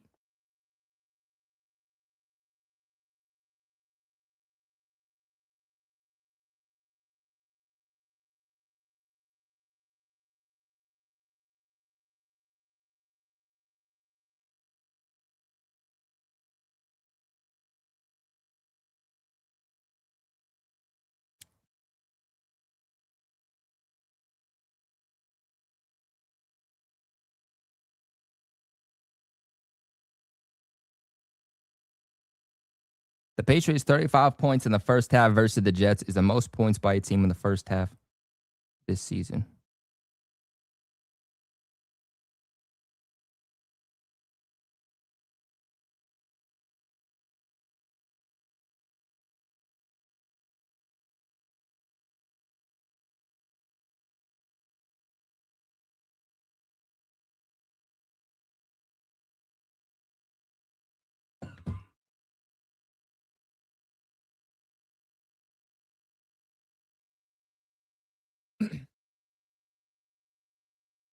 Let's see. We got Trey coming in with the $5 donation. He said, let them get the number one. Gives them an extra week to get Campbell, Williams, Spillane, and several other key starters to heal up.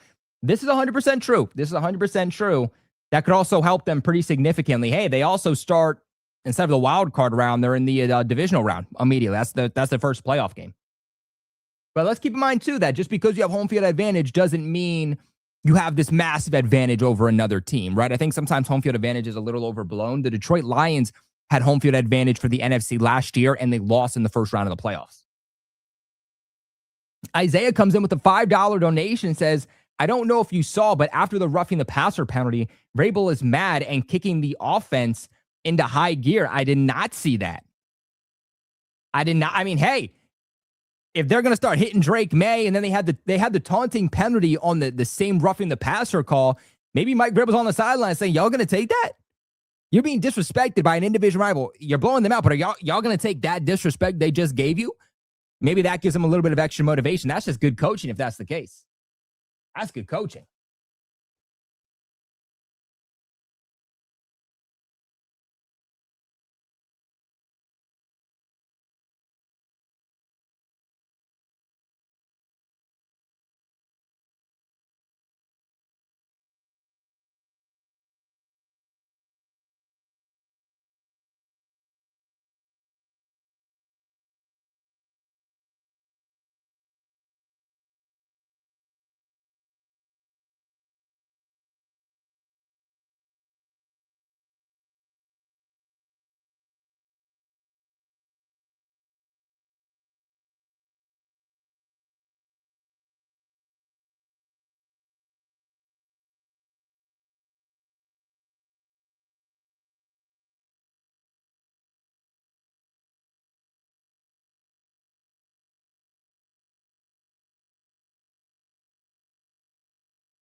All right, let's do some score updates.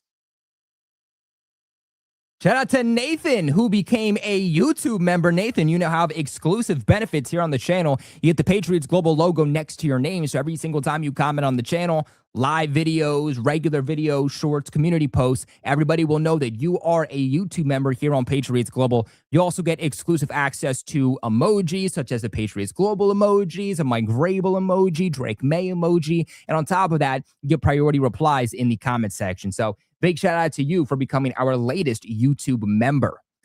But all right, let's see. We got the Dolphins are up on the Buccaneers 17-7. Oh my gosh, the downfall of the Buccaneers is got to be one of the most confusing things this season. Let's see. We got Patriots obviously beating the Jets 35-3. The Browns are beating the Steelers 10-6. The Colts are beating the Jags 10-7. The Titans are beating the Saints 20-10. The Seahawks and Panthers are tied. That's crazy. 3-3. That's making that Patriots blowout against the Panthers earlier this season look a lot more impressive. The Bengals are beating the Cardinals 23-7. And that is currently your score update. How about that?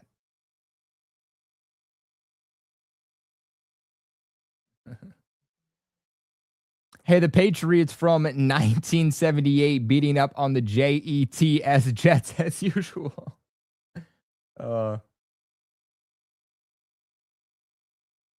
My dumbass thought the Patriots would struggle without Hollins and Booty. Mike, I thought the same thing, to be honest. I thought it would be a bit of a harder fall off without two of your top receivers. Now, keep in mind, this is the New York Jets defense, and so there's going to be a lot better defenses, a lot better teams that this team's going to see that, you know, if you're going to lose starters like that, it's going to prove to be a bigger loss. But I think we all expected that it was going to be at least a little bit more rough without both of those guys. And again, 5 possessions for the Patriots in the first half, 5 touchdowns for the Patriots in the first half. And so at least for this game, they're not missing them. You expect Kayshon Boutte does return next week, or at least is able to return next week against the Dolphins. Just dealing with a concussion that usually only keeps you out about 1 to 2 games. Fortunately, Matt Collins will be done for the season unless the Patriots get to the AFC Championship game.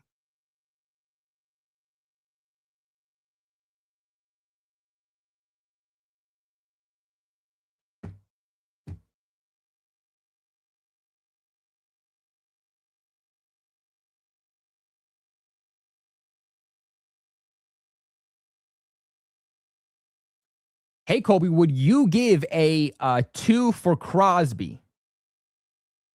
I'm assuming you mean would I give like 2 first-round picks for Crosby? If that's the case, no. I wouldn't give up 2 first-round picks for him. I think that that's a little bit rich, especially given his age. Now, he is younger than I think some people realize. Crosby's only like 28 years old. He's obviously one of the best edge rushers in the league, but like this is also a really, really good edge class, and I don't necessarily think that you're going to get anybody better than Crosby in the first round. So I'd be willing to give up a first round pick, and you probably have to give up like a first round pick and then maybe like a third round pick. I'd be willing to do that, but I wouldn't be willing to give up 2 first round picks if I'm the Patriots, because those are very, very valuable to have, because yes, you have to hit on those guys, but if you do, you're getting good players, homegrown talent who you can re-sign usually on a bargain deal. But you're also getting those guys on rookie contracts for 4 to 5 years. And so you don't want to give that up 2 years in a row unless it's for like a huge game-changing player. And while I like Crosby, 28 years old, edge rush, I think 2 first-round picks would be a little bit too much. But a first and a third, I'd be fine with giving up that. A second rounder. Oh, a second rounder, I give that up all day. Dude, I'll give you a second rounder right now. I'll give you a second rounder right now and a contract extension for Max Crosby right now. Easy. Unfortunately, though, I think almost every team in the league would be willing to give up a second round pick for Max Crosby. And given where the Patriots are in terms of where their second round pick is going to be, it's not like it's been in recent years where that's like a top 5 second round pick. It's going to be closer to a third round pick than it is, you know, a first round pick. So with that being said, you're going to have to sweeten the pot with some extra draft capital or players.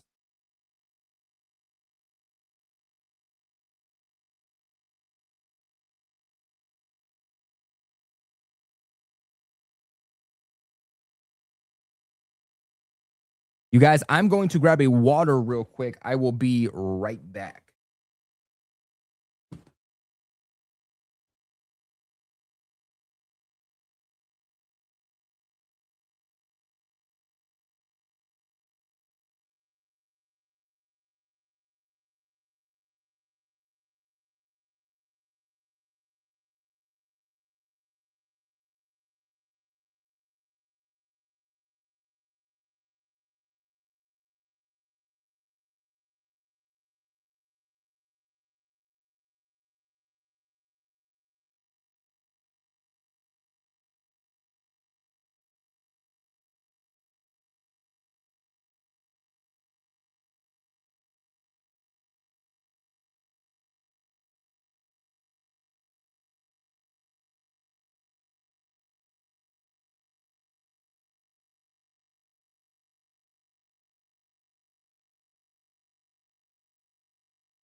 Guys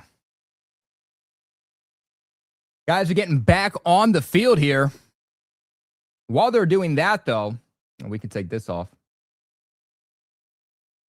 There we go. Do want to give a big shout out to our sponsor of today's video. And no, it's not Stephen Roy. We are talking about our good friends over at Kalshi.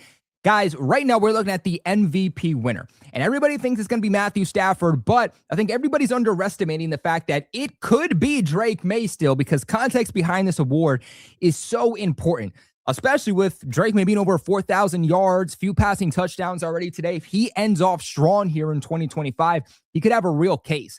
70% of people are taking Matthew Stafford. 31% of people are taking Drake May. It's really fluctuated all season long between Stafford and between May. Now, let's say that you think that Matthew Stafford is not going to win the MVP because you think it's going to be Drake May. Let's say you put $100 down on that. That is going to turn into $295.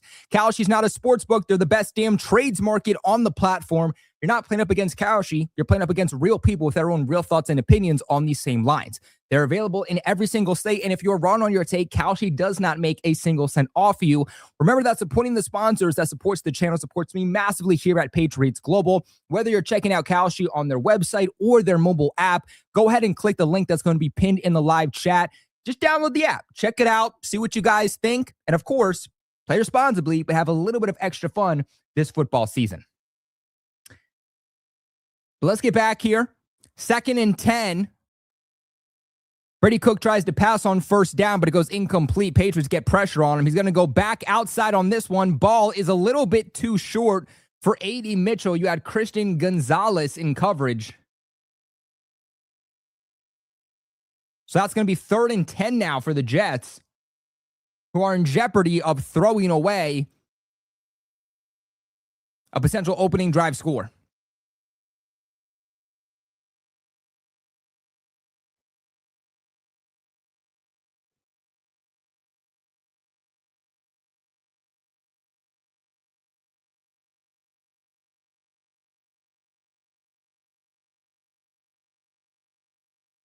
All right, Cook's going to drop back. He's going to look to A.D. Mitchell, but that is going to be short of the first down. Gonzo helps him up. A little bit of respect there between Gonzo and A.D. Mitchell. Good comeback ball there by A.D. Mitchell. Good catch by him too, but just not able to get back to the line to move the chains. And the Jets are going to punt here.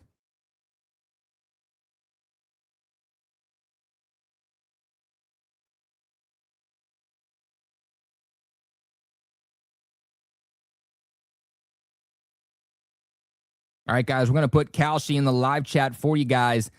Go ahead, download the app, check them out. Check out some of their odds. And they're going to go for a fake here. Wow, and the Jets go for a fake punt pass, and they actually executed, unlike the Patriots were able to do last year. And that will be a conversion for the Jets. So instead of punting, he throws the football. You had Brendan Schooler in coverage, and unfortunately, Jets were able to just hang on to the football better than the tackle was. So 1st and 10, now for the Jets offense.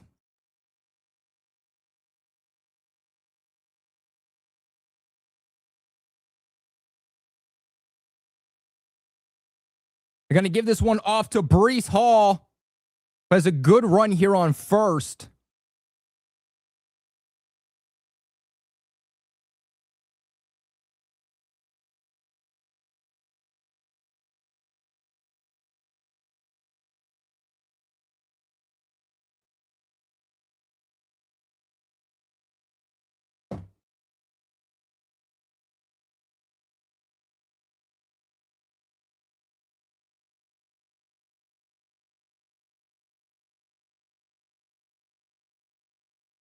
So Breece Hall now over 1,000 yards rushing on the season.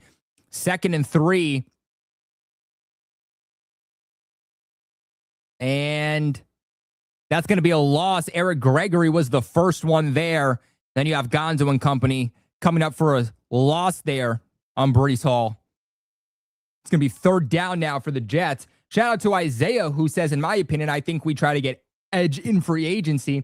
I haven't exactly checked out the available edges that are expected to hit the open market. I don't think it's anybody crazy, but I'll have to go back and take a look. This is a really, really good edge class again. I really think the Patriots are going to go edge in the first 2 rounds. Like, I think defense is going to be where they go in the first round this year. First time since 2023. They went Drake May in 2024, and then last year, obviously, going with Will Campbell. 3rd and 6, Brady Cook's going to go outside, and that's broken up, looking for A.D. Mitchell.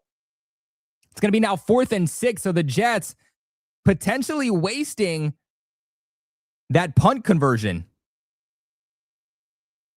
So, again, 4th and 6 for the Jets. We'll see if the offense stays out there.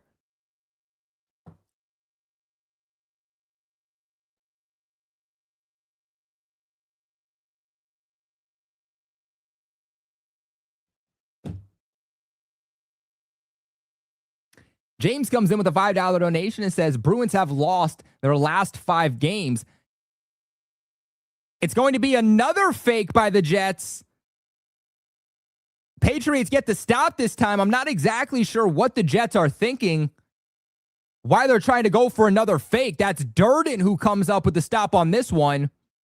Jets look like they're going to punt, but they try to go for the fake punt run, and they don't get it. Durden comes up big with Chase on. I don't know why you fake a punt on back-to-back plays. Again, the Jets have nothing to lose, but the first one worked. Try to get aggressive. I mean, as soon as you go for it on one punt, you fake one punt and go for it, an opposing team is going to have their senses heightened. And to run another fake immediately after you run the first one, I don't know what the Jets are thinking there.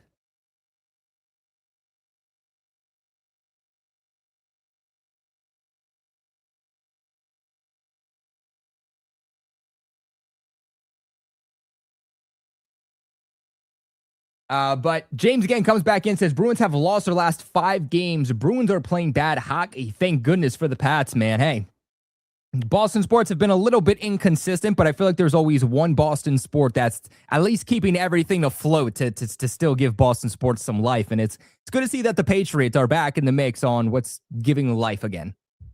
So,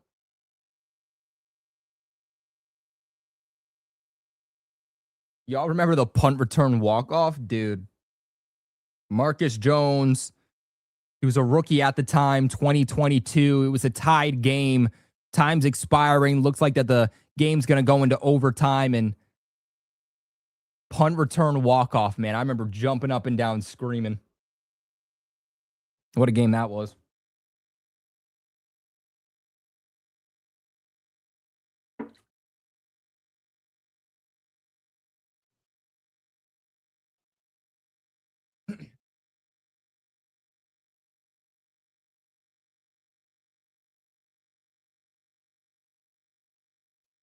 Josh says, I think New England is going to go safety in the first round. I'm keeping my fingers crossed for Kilgore. Ooh.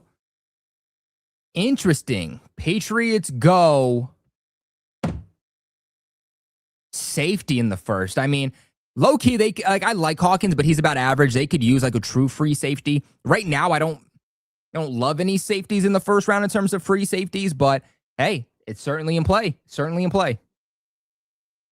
Because especially if the Patriots are a back end of the first round selection this year in the draft, they could also take a guy who's like a projected early second round pick too. All right, they're going to hand the football off, 2nd and 8 to Henderson. Henderson rolling with the pile. Patriots still pushing him, still going, and he's going to get the first down and much more. How about that? Travion Henderson, you think of him as just a burner, but he's got some legs that can keep a couple defenders turning. Learning a thing or two from Ramondre there. And the Patriots come up and they're pushing the pile. Great run there by Travion.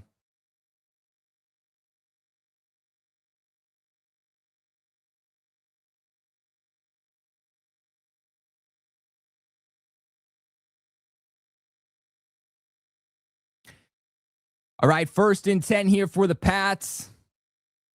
They're going to toss this one off to Henderson. Still running. He's going to get about 3 or 4.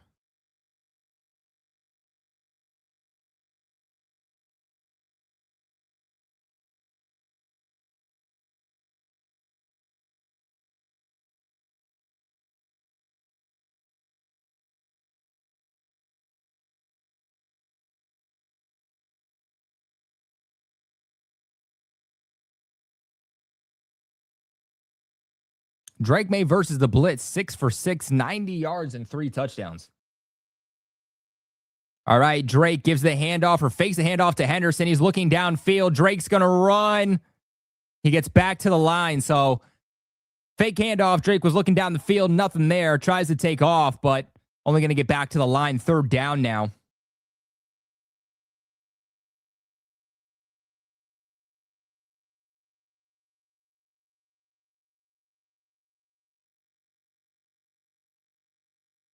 Kobe is back to the correct place now, not behind by 1. Hey, there we go, man. Comeback by Patriots Global. All right, 3rd and 7. They're going to motion back in Ramondre Stevenson. Jets trying to bring some pressure to Drake May. Drake again goes out to Ramondre Stevenson. It's off to the races for Ramondre. It's going to be 1st and goal for the Patriots, but just shy of the end zone.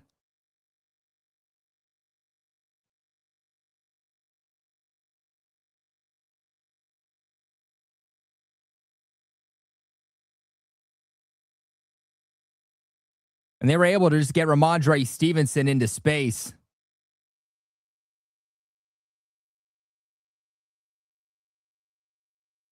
And he's able to get inside the 10 with that play. Actually, at the 10 exactly. Drake May goes out wide, fakes the handoff on the move, and he's looking for Efton Chisholm with the touchdown! Oh! First NFL catch today, first NFL touchdown. Efton Chisholm gets in the end zone. Drake May fakes the handoff. He goes out wide, throws on the run in the end zone. One-on-one, Efton Chisholm. We have a Chisholm spotting, baby. Oh, my gosh. And a big shout out to the rookie wide receiver in his first real game, given the opportunity. And he is making the best of his opportunities. Targeted 2 times, 2 receptions. 2 receptions, 40 yards and a touchdown for Efton Chisholm in his first real start in the NFL. And everybody's giving him love on the sideline, including Mike Vrabel. And what a catch by Chisholm in the end zone, too. What a catch by Chisholm in the end zone. Oh, wow. What a play. So good to see Chiz, man. So good to see Chiz get into the end zone. We got to play it more. Got to play Chiz more. 2 targets, 2 receptions, 40 yards and a tutty.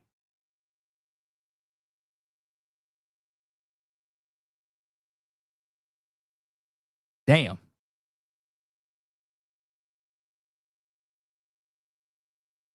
I want to see more of Chiz next week.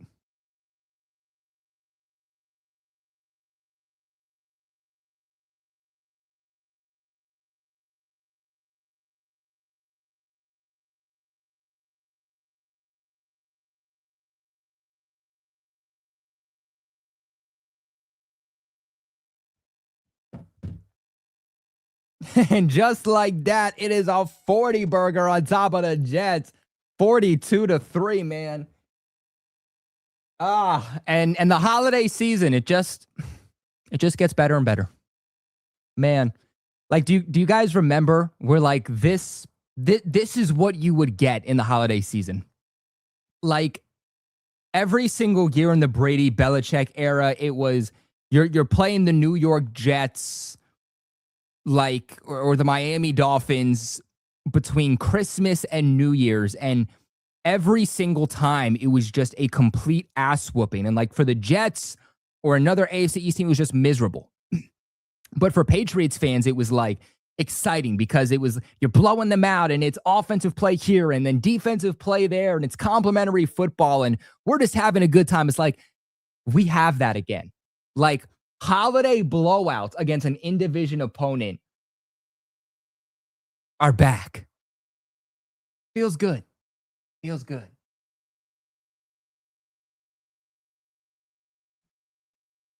Stat padding May. How is Drake May stat padding right now? I mean, he's playing up against a starting defense in the Jets. he's just going out there and balling, dog. Like, what you mean? 'Tis the season to be grumpy. Jets gave up because Drake May was cooking them the entire game, you fool. What you mean? What you mean, dog? I guess Drake May throwing for almost 400 yards last week also. That was the Ravens giving up with your logic, I'm guessing. 'Tis the season to be grumpy. A different excuse every week.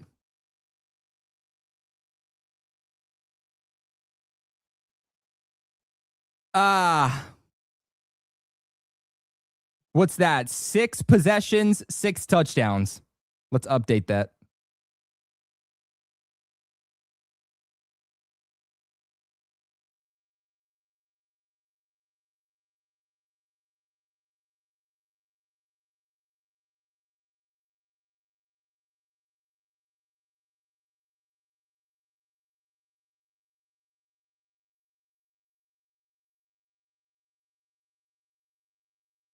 All right, Brady Cook under pressure. Brady Cook sacked on first down, but a flag on the play. That's Farms Jr.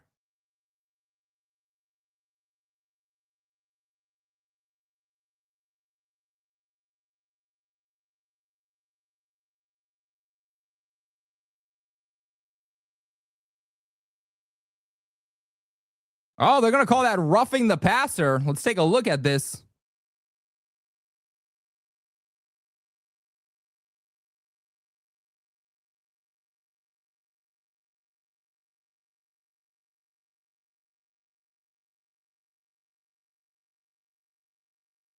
So they call roughing the passer on Farms. They said maybe put his body weight on him, but looking back, the replay doesn't put body weight on him. Maybe they felt like he went a little high, but that's a really difficult roughing the passer call. Not too sure what that is.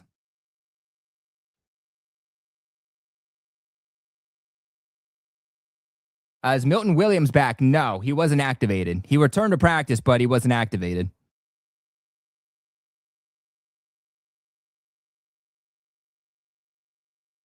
Yeah, that was a rough call.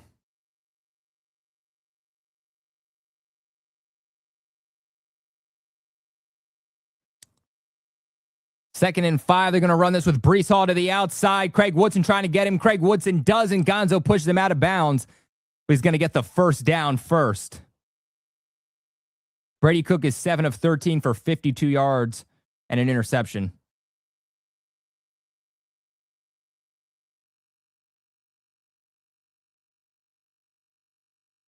Richie should join Pat's Nation.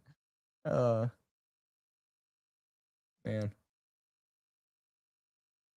That's good.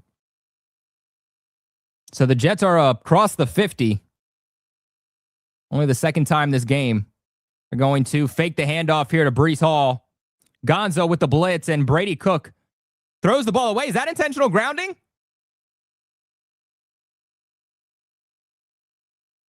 How is this not intentional grounding?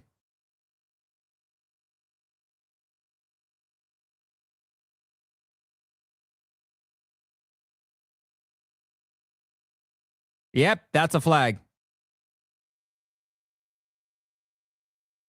There we go. I was about to say, ain't no way the refs are not going to call this intentional grounding. You gave them a free roughing the passer call, and then you're not going to call intentional grounding? So Brady Cook was under pressure. You had Gonzo blitzing him. The entire left side of the O-line for the Jets just collapsed, and Brady Cook just went backwards and threw it out of bounds. So 2nd and 20 now for the Jets.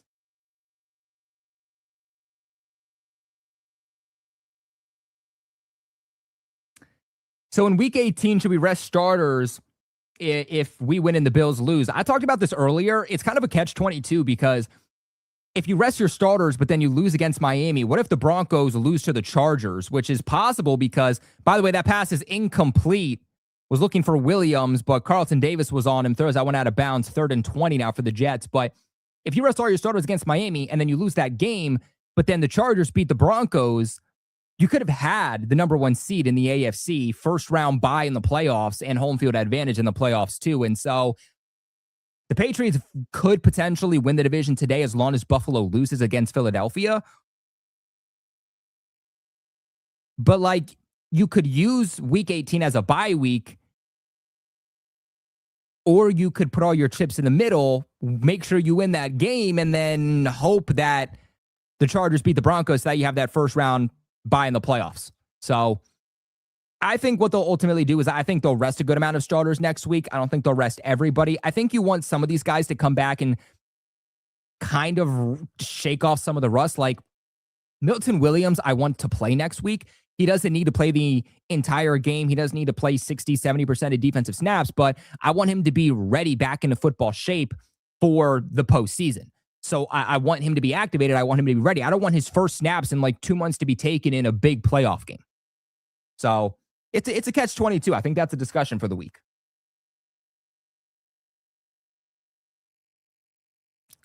All right, 4th and 11 for the Jets. Offense is on the field. They're going to go for this one. Brady Cook on 4th and 11. He's going to run. He's going to throw. And that's going to be just short. Goes out to Williams. Marcus Jones was on him. And the Patriots are going to take over on downs.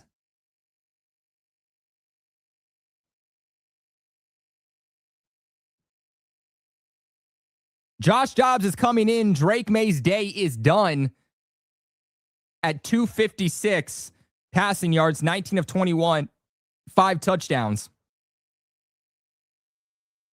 So Drake May's day is done with 5 minutes still left in the third.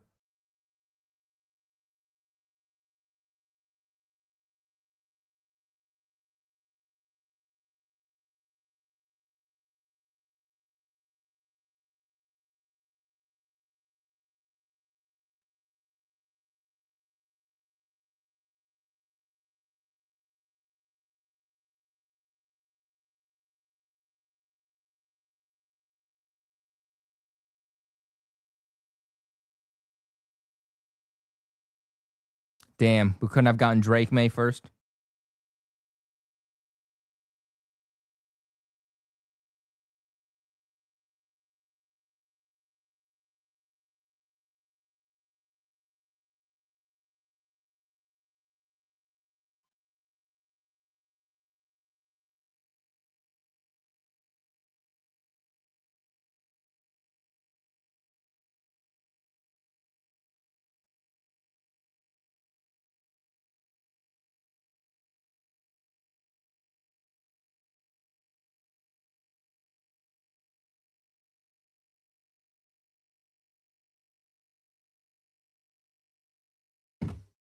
Dude, facts. Like, don't give me Tommy DeVito, baby. What do we? I don't need Dobbs. Give me DeVito.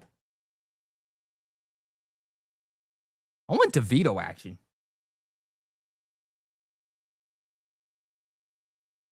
I feel like I've seen enough of Dobbs. We haven't seen DeVito once. Give me DeVito, baby.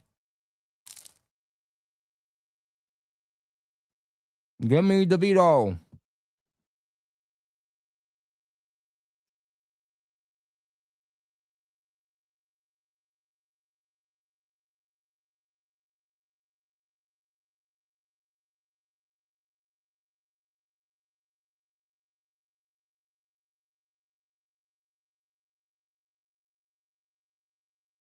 So the Seahawks are up on the Panthers now 17-3. Bengals are killing the Cardinals 30-7. Colts are beating the Jags 17-14, and the Dolphins are still beating the Bucs 17-10. Hunter Henry with a big run down the sideline. Blockers ahead of him. 23 yards with the big guys. So that's a screen to Hunter Henry. Blockers up front. And just nobody to bring down Hunter Henry. Goes for 20-plus yards.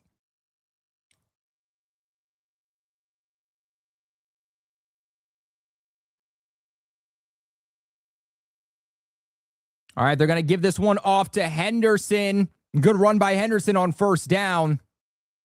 Going to get about 7 yards.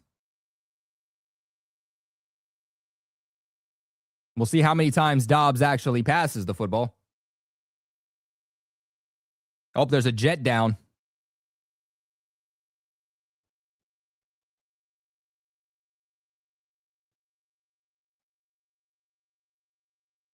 So while they look at that, we can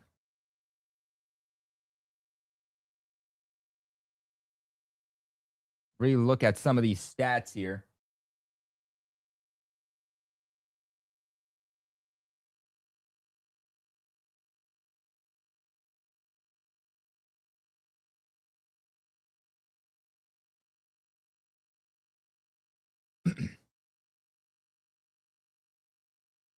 Let's see. Drake May, like we said, 19 of 21, 256, 5 passing touchdowns, and a rating of 157.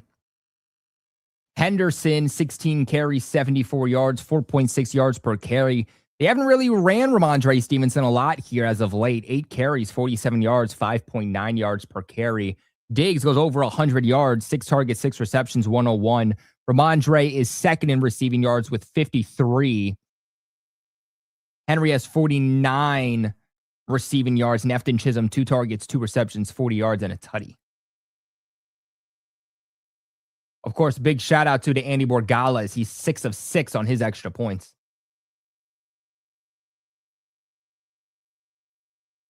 As for the Jets, I mean, Breece Hall, his average is actually pretty good. I mean, they're not running him a lot just because they're being put in these lawn situations of like 3rd and long and obvious passing situations that Brady Cook just can't convert on. And so they're not really sustaining long drives. But Breece Hall, 9 carries, 43 yards. He's averaging 4.8 yards per carry.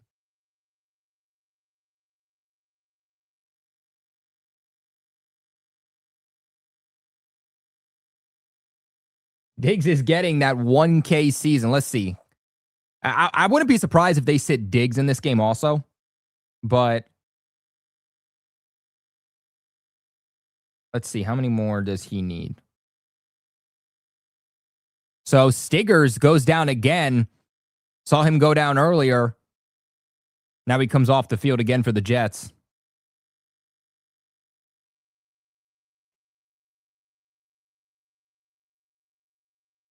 So if this is correct, Diggs is at 869 yards.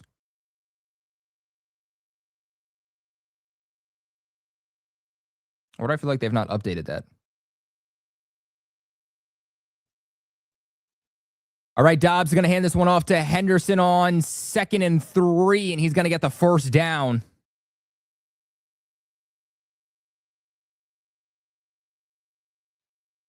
I mean, hey, even look at Travion Henderson. He was close to 1,000 yards too, rushing on the season.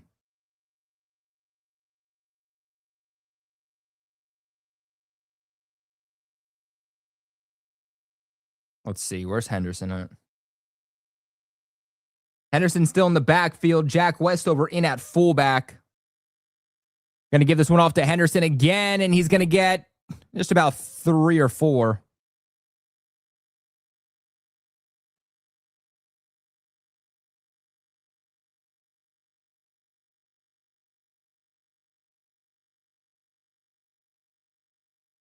Let's see. Henderson's at 776 yards, so pretty close.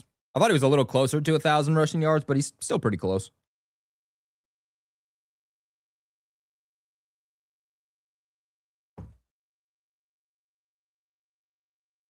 Diggs is at 970. Wow. So he only needs 30 yards, huh? Dude, I don't know. Travion Henderson, if he just gets like 200 yards next week, he'll hit 1,000. Diggs is at 970. Wow. So he could easily hit that. He could easily hit that in this game, but I don't think they're going to they're not going to put him in harm's way. I don't even see him out there. So that's probably like something he'll get next week. That's something that I expect. Like, even if they don't want to play him a lot next week, Diggs is going to be like, nah, like, I need 30 yards to get 1,000. You're putting me out there. All right, Chisholm in motion, pony formation, Jack Westover.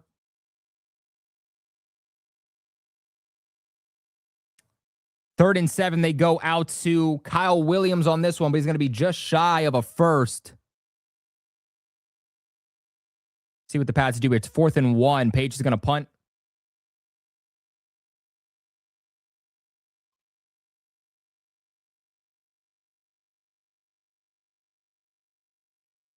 Oh, they're going to go for the field goal here with Andy Borgales.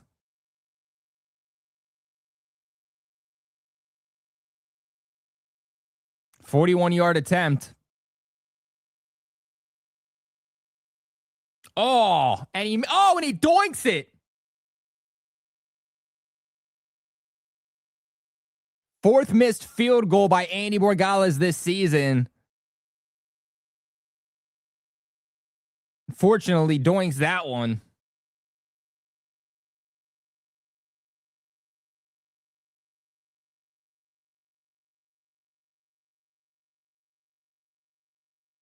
Damn.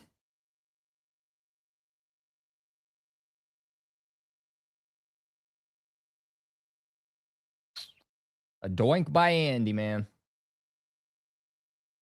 4th miss this year. He's been pretty money, though. He's been pretty money all year long. But Brady Cook takes back over. They're going to take a timeout.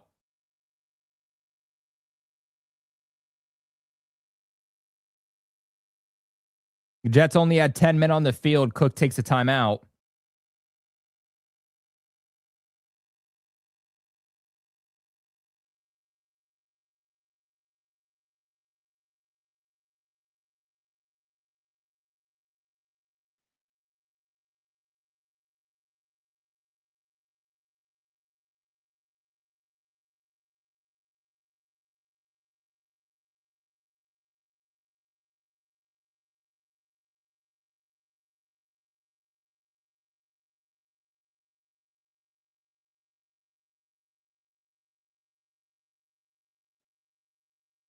All right, Brady Cook is going to hand this one off to Breece Hall. Good run by Breece Hall up the middle. Be just shy of a first.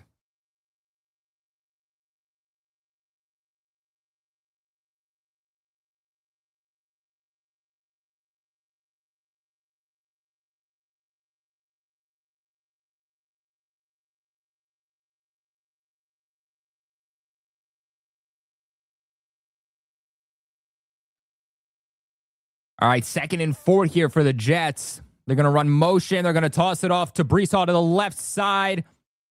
And he's going to be shy about 2 yards after a gain of about 2.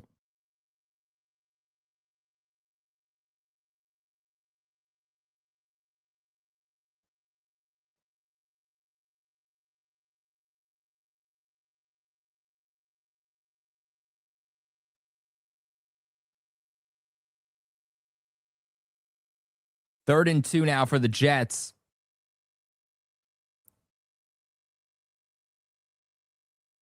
They're going to hand this one off again to Breece Hall. Breece is going to be stopped just short of the first.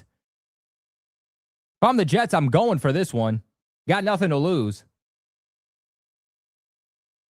It's 4th and 1. And the Jets offense is staying out there.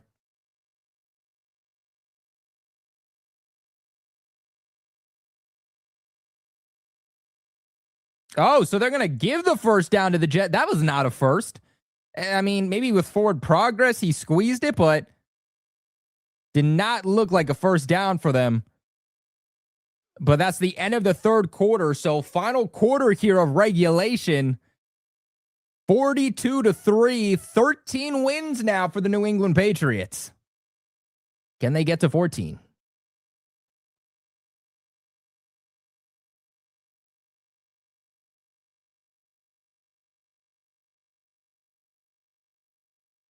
Can they get to 14? Make sure you guys slam that a like button if you guys haven't already. Help support the channel tremendously. We got Eric, who comes in with a $10 donation, says, hey, Colby, do you know May now has 5 touchdown pass games, and Josh Allen doesn't have one in his career? Fun fact for the day, does Josh Allen really not have a 5 touchdown passing game? Is that true? By the way, Drake May, 4,000 pass yards on the season and 30 passing touchdowns.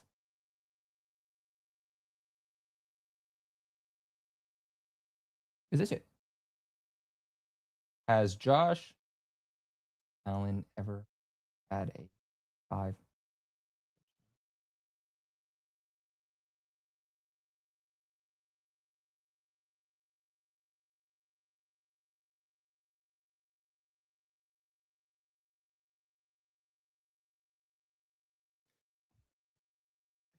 So, according to Google, Josh Allen had a 5 touchdown pass game in the playoffs. Get this. He had a 5 touchdown pass game in the playoffs 2021 against the Patriots. Oh, that's embarrassing. How about that? So, man, big shout out to Eric. But I do think Josh Allen has... Looks like he does have one 2021 wild card round against the Pats.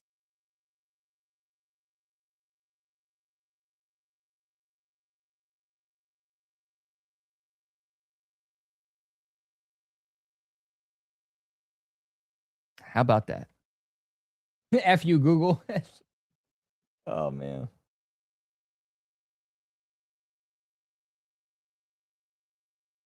That was the Gabe Davis game. That was the dude, Isaiah McKenzie was just burning. Oh, what was that cornerback's name that like so many Patriots fans hated? Bryant? Was that his name? He was getting burned by Isaiah Davis the entire game. Or Isaiah McKenzie the entire game.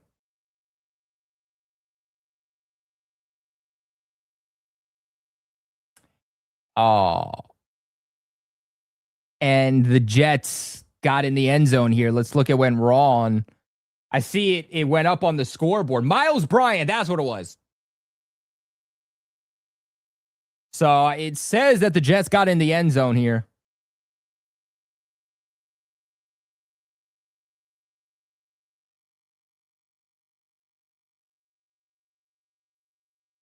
Breece Hall up the middle. Breece Hall, no one there. And Breece Hall, he's going to take this one into the end zone.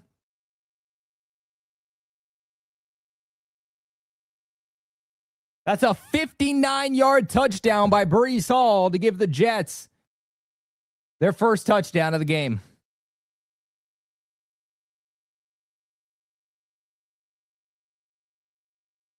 And the Patriots have their entire backup defense on that play. They got Brendan Schooler. They got Chad Mumma out there. They got literally every backup defensive player.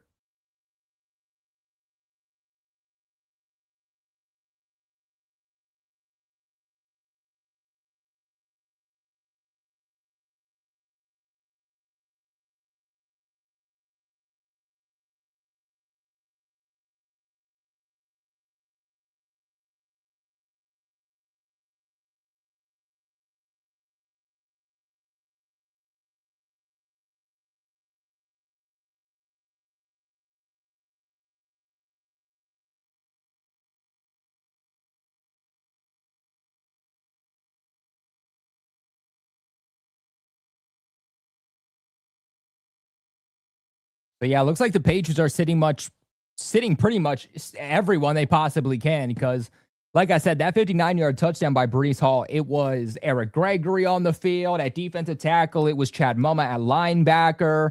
It was Brendan Schooler playing safety. So the Patriots literally had their entire backup defense on the field for that one. Is Richie Grant out there? I didn't see him. But it wouldn't surprise me.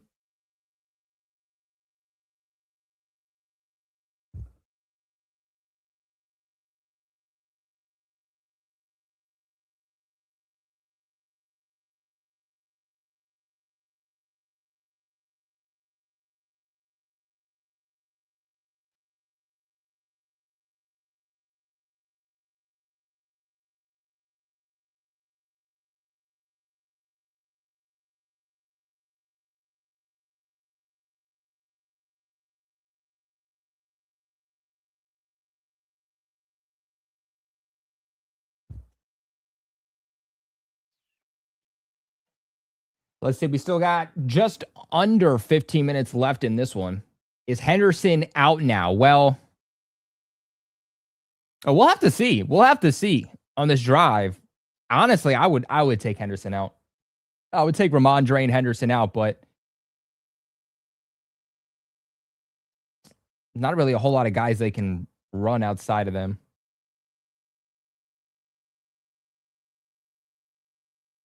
They could run Dearness Johnson at running back for the remainder of the game, but that's about it.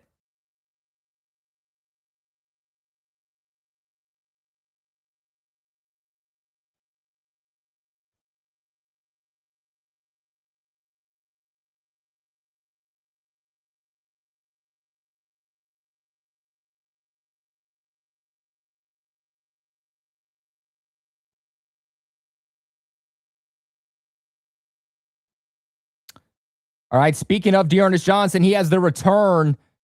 He'll be stopped just across the 25. Davis for the Jets is going to be slow after making the tackle on that one.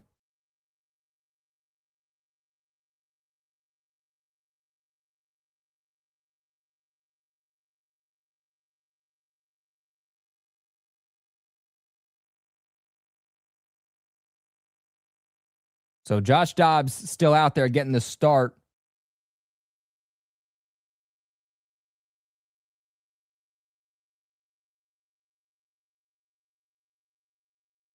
Is Gibson okay? Well, I'm sure he's healing up well, but he's his ACL is not doing very well.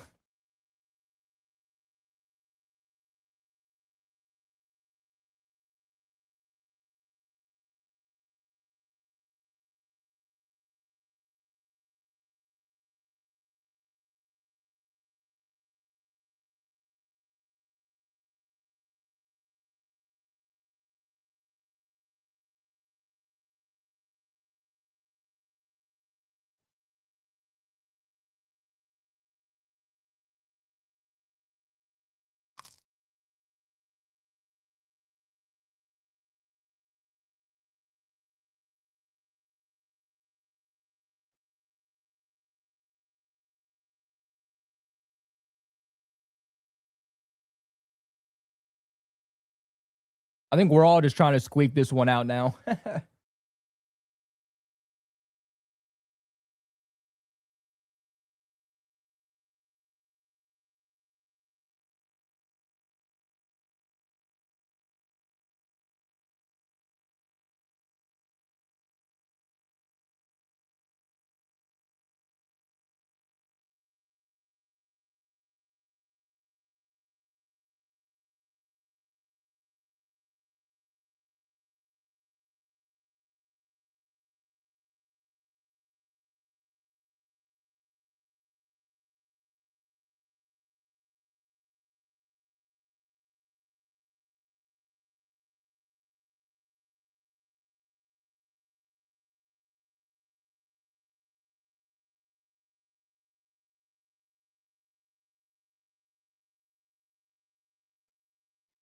Dude, I wanted them to promote Elijah Mitchell. I was really hoping they were going to do that for this game, and they didn't.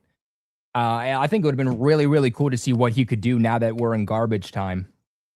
But maybe next week against the Dolphins is when they do that. Maybe they rest Henderson or Ramondre and they promote Elijah Mitchell. But like, that's a guy I would really like to see what he can do here in New England, because he could be a third string running back for a team and do it very, very well. Like he's one of a team's best 53 players.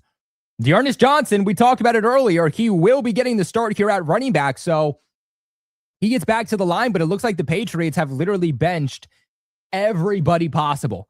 Like if you are a backup, you are playing right now.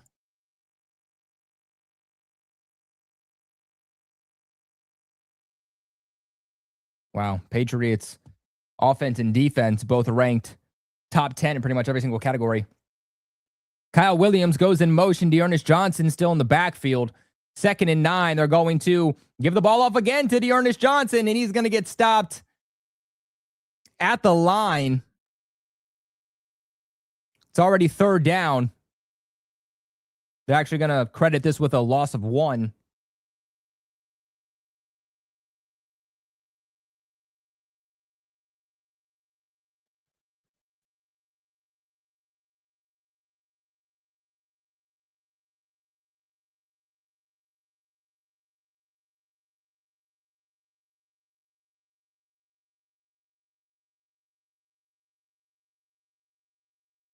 All right, pony formation. Dobbs drops back. Dobbs is going to pass. Dobbs goes out here to Ramondre Stevenson. So Stevenson comes in for a play. But Pats are going to have to punt here. It's 4th down. Clearly just taking their foot off the gas.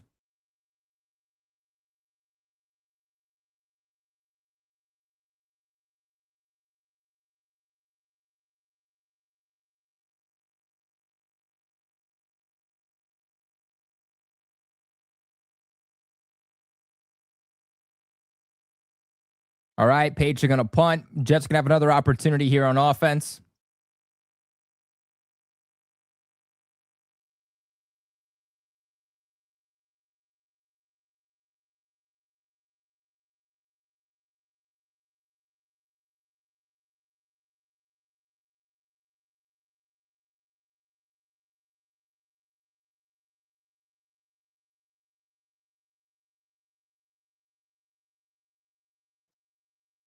All right, ball is going to be out to the 22 for the Jets.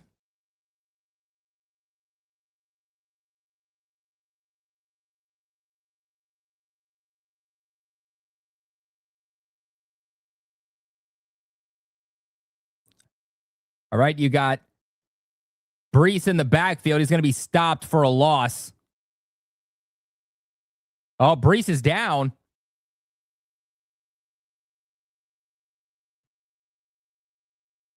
See if he gets up. Hall's walking gingerly. You got Mike Vrabel on the sideline with Brees Hall.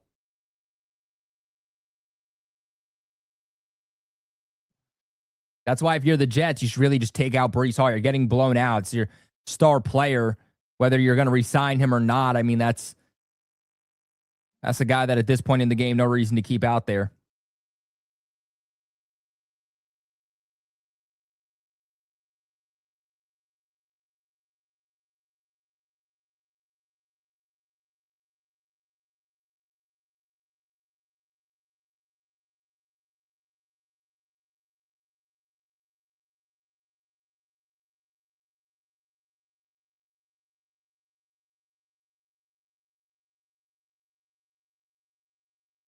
So 2nd and 11 now for the Jets. Brady Cook is still only at 9 of 17 for 71 yards and a touchdown.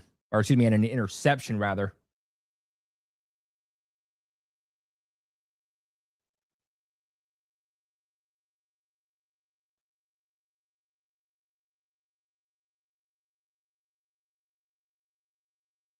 All right, Cook drops back to pass.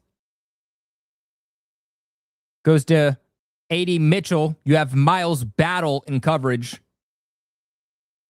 So it's going to bring up 3rd and 3.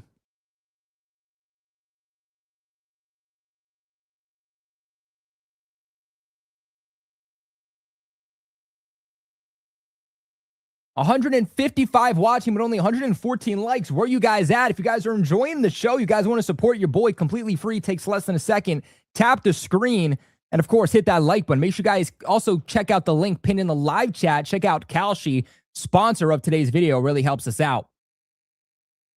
Brady Cook's going to give this one to the tight end there for the Jets.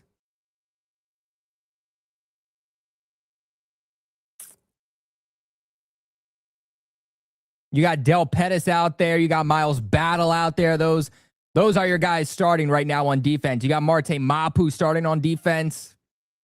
This literally is the backup defense right now.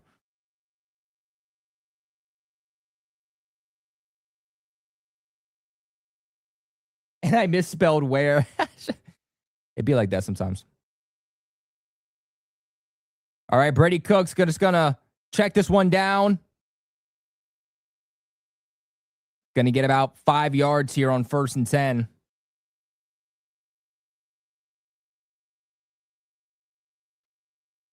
John Simpson, O-lineman for the Jets, slow to get up.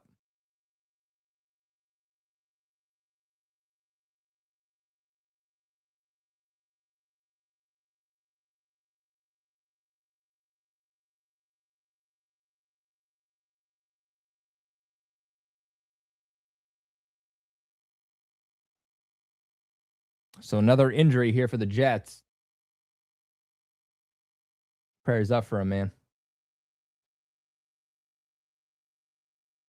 Shout out to Kyle, who comes in with a $5 donation, says, some say that Drake May got 30 passing today along with 4K. And I'm like, no way. It's true. Drake May has officially surpassed 30 plus passing touchdowns on the year and 4,000 passing yards on the year also. So really, really good MVP-esque style of year here for Drake May. And we still got one more game to go. So, I mean, again, keep in mind, Drake May doesn't have like this elite wide receiver one or this like elite offensive line or anything. And he went out there against some really good defenses and passed for over 4,000 yards and then over 30 passing touchdowns. True testament.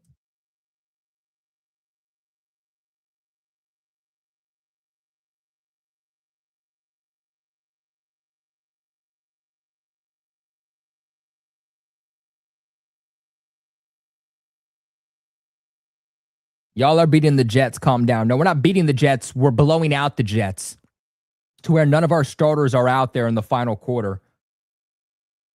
And by the way, we didn't just beat the Jets. We also beat how many other good defenses this year, too. Let's keep in mind, the Patriots didn't just beat the Jets today. They put belt to ass on them. And for those who are going to say it's just the Jets, you're right. The Patriots should have beat the Jets today. Like that's the win isn't impressive, but it's the way the Patriots won today that is impressive. Because how come if it's just the Jets, how come no other teams are providing the blood that the Patriots did?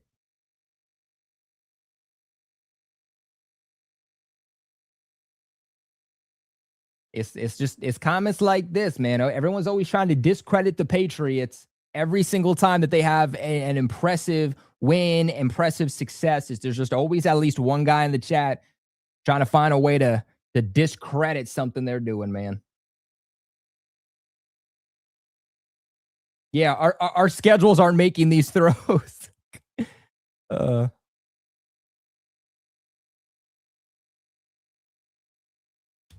All right, second down here for the Jets. Looks like both these teams just running the ball as much as possible, try to get this clock down.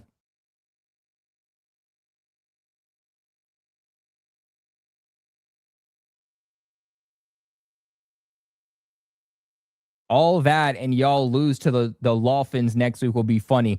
Well, it won't matter if the Patriots win the division today and they rest all of their starters next week against the Dolphins. Then even if the Dolphins win, they beat a bunch of backups. So I don't really know what's funny about that.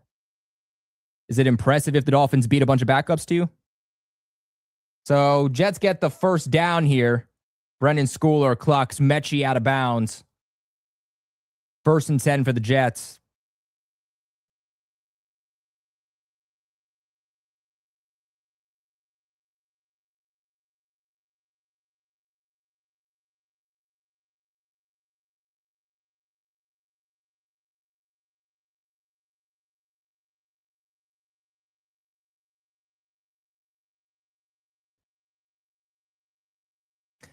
We definitely got a Buffalo Bills hater in the chat. That's for sure.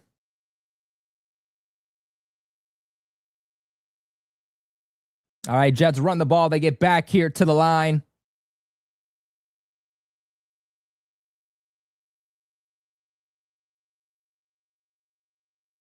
By the way, it's comments from these types of people, but it's the same bums saying this type of stuff that had the same bum comments before the season started saying that the Patriots were only going to get 6 to 7 wins if they're lucky.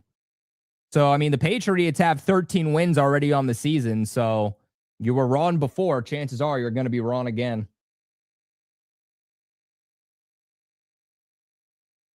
All right, Brady Cook gets outside, throws on the run. Jelani Woods with the catch.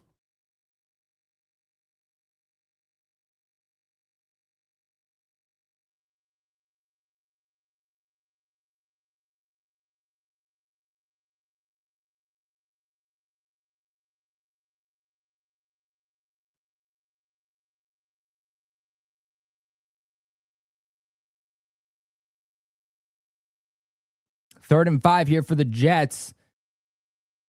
It's a 24-yard line.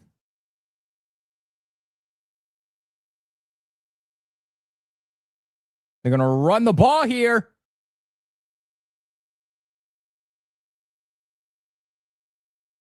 Wangu with the run. A little slow to get up after that one.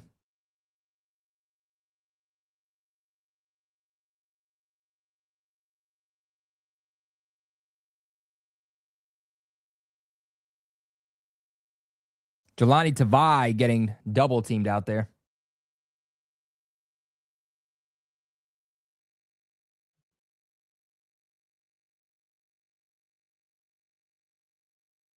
So the Jets trying to add another garbage time touchdown. They're going to run the ball here again. 2nd and goal now. 6 minutes and counting, still in the 4th.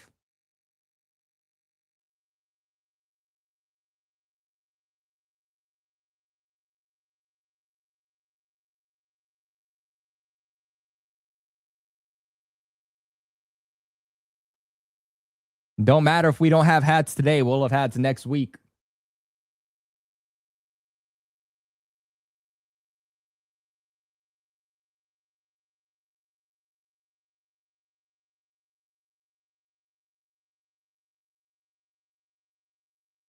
Wangu goes up the middle. He's going to get about 2.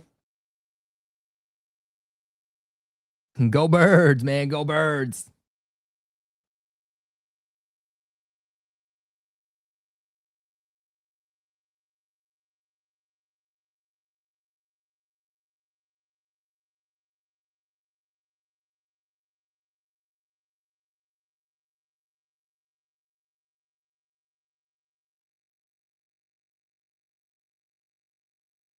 Hey, man, all I'm saying is the hater in the chat right now, I better see you next week when the Patriots win.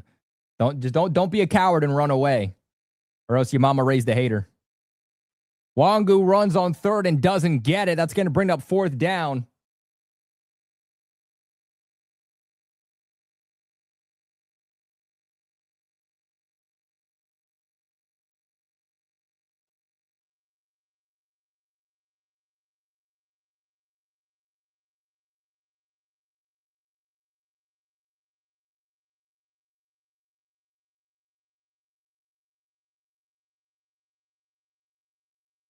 All right, 4th and goal. The Jets going to go for it.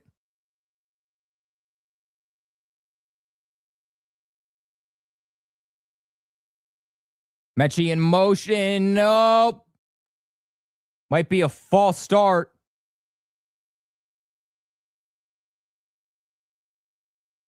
False start. 5-yard penalty. 4th down.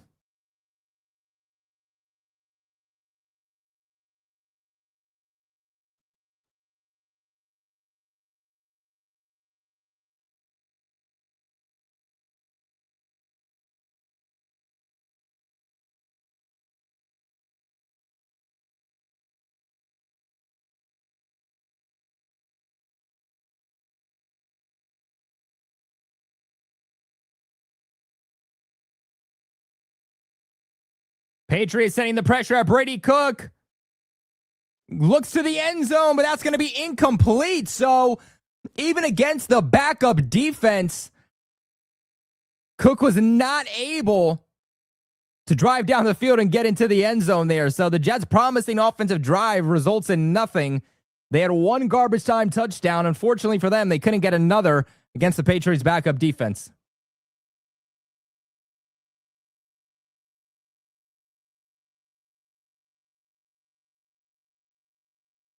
So Patriots will take over on downs with 3 minutes and 59 seconds left in the game.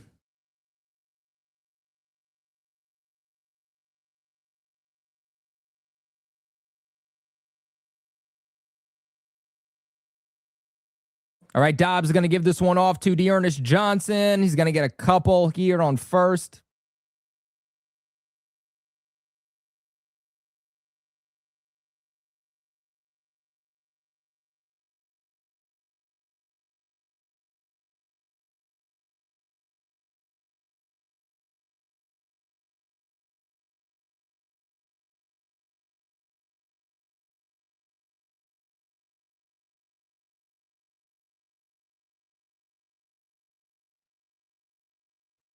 All right, 2nd and 6. They're going to give this one off again to Dearness Johnson. Patriots, super predictable right now, running this one yet again up the middle with Dearness Johnson. They're going to get nothing. Patriots just trying to drain this clock as much as possible.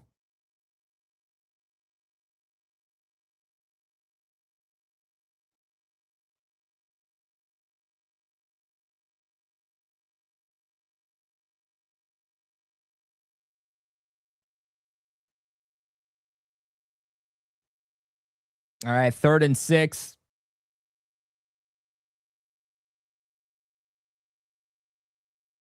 Shout out to Kendra, who says, comes in with a $2 donation, says, you're doing a great job. Keep up the great work. Kendra, I appreciate the kind words very, very much. Josh Dobbs going deep on this one. Oh, is that a catch?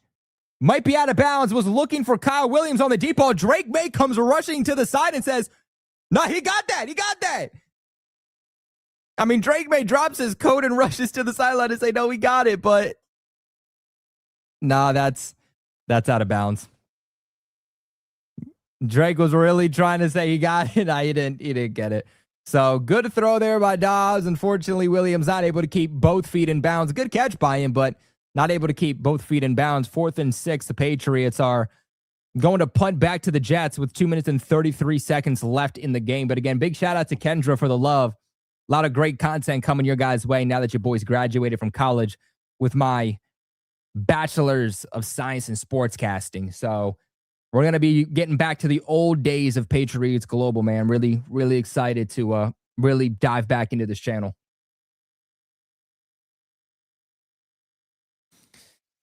All right, Birds. Come on, baby. Yo, Birds.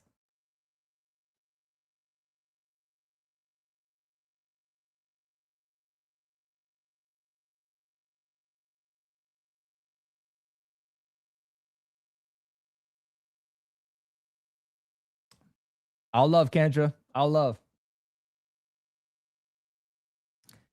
All right.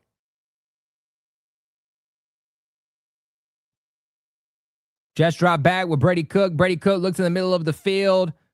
That's Williams. Going to bring up 2nd down.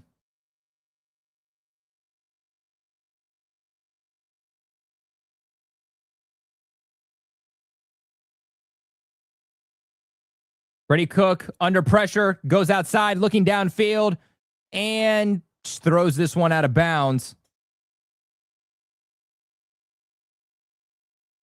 Vrabel's going to say he stepped out of bounds.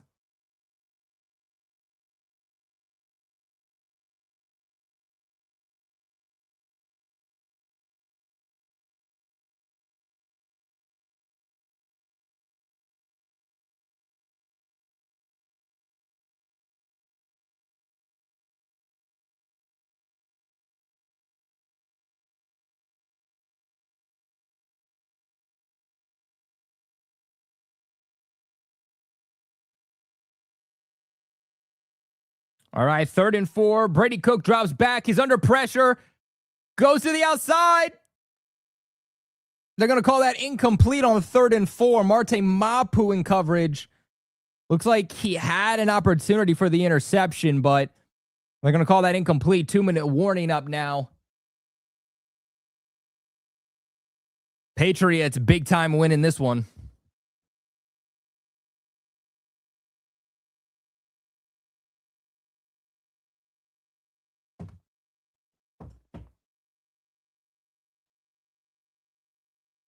Jason comes in with the $2 donation and says, Drake, Mr. 4,000 May. Hey, don't forget the 30-plus touchdowns too, Jason. And that doesn't count. That doesn't count the touchdowns he had on the ground too. So keep that in mind. So Drake, do it all by himself, man. Well, I mean, he has some guys. He has some guys, but yeah. Drake, excel the offense past its limitations, May. Drake, no wide receiver one, May.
We got Kyle who comes back in with a $10 donation, says, like Top Gear, some say he makes 229 yards look cool, and others say he talked Italian soccer players into running an in route across the middle. All we know, he's called the mayor. the mayor. Dude, I feel like there's something there, like Drake May, the mayor. You know what I'm saying? Like there's something there. There's something there to work with. I like that. I like that, Kyle. He's called the mayor. The mayor. Ah. We're going to be calling him President May soon, let me tell you that. Brady Cook drops back. He's under pressure, looks in the middle of the field. Jets going to get the first here.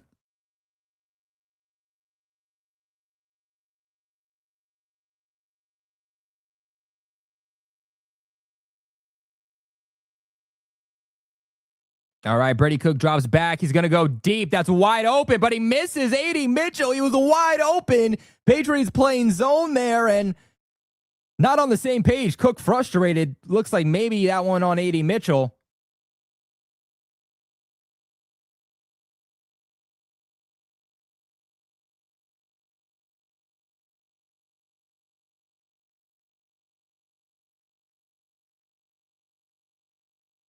Nah, that's definitely on Brady Cook. He has him wide open. There's no reason to underthrow that.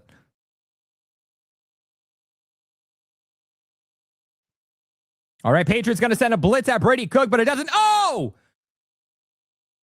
That's Mechie. And he goes out of bounds. Patriots defender Charles Wood sold out to try to make the interception. Thought he had it, but Patriots play cover 0.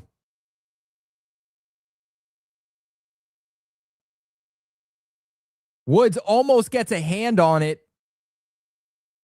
Just off the fingertips, and Mechie's able to get the pass.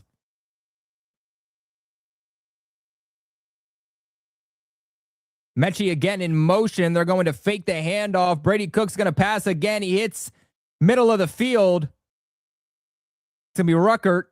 Only going to get a couple. Marte Mapu with the tackle. Under 2 minutes left here.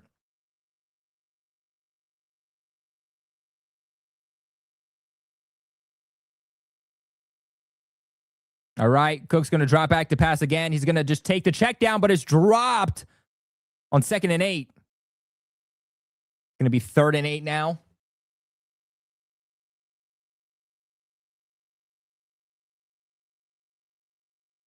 Drake, governor of Massachusetts.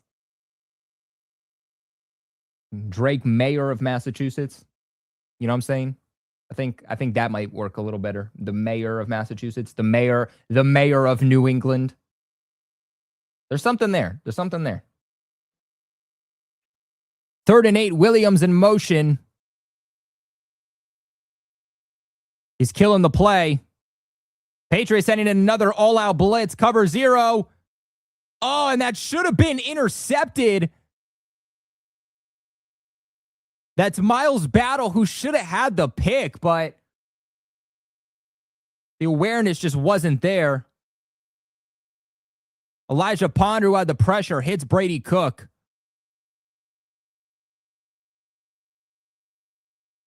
That's going to be 4th and 8 now for the Jets. 58 seconds left after the incomplete pass.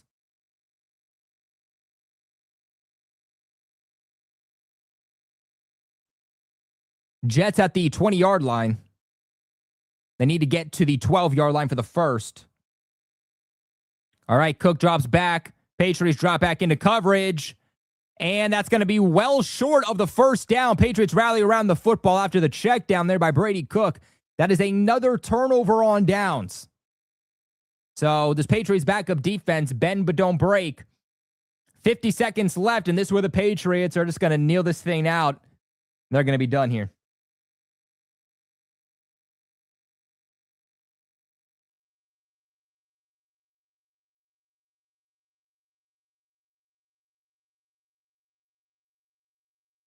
Wow, all of his touchdowns were against man coverage.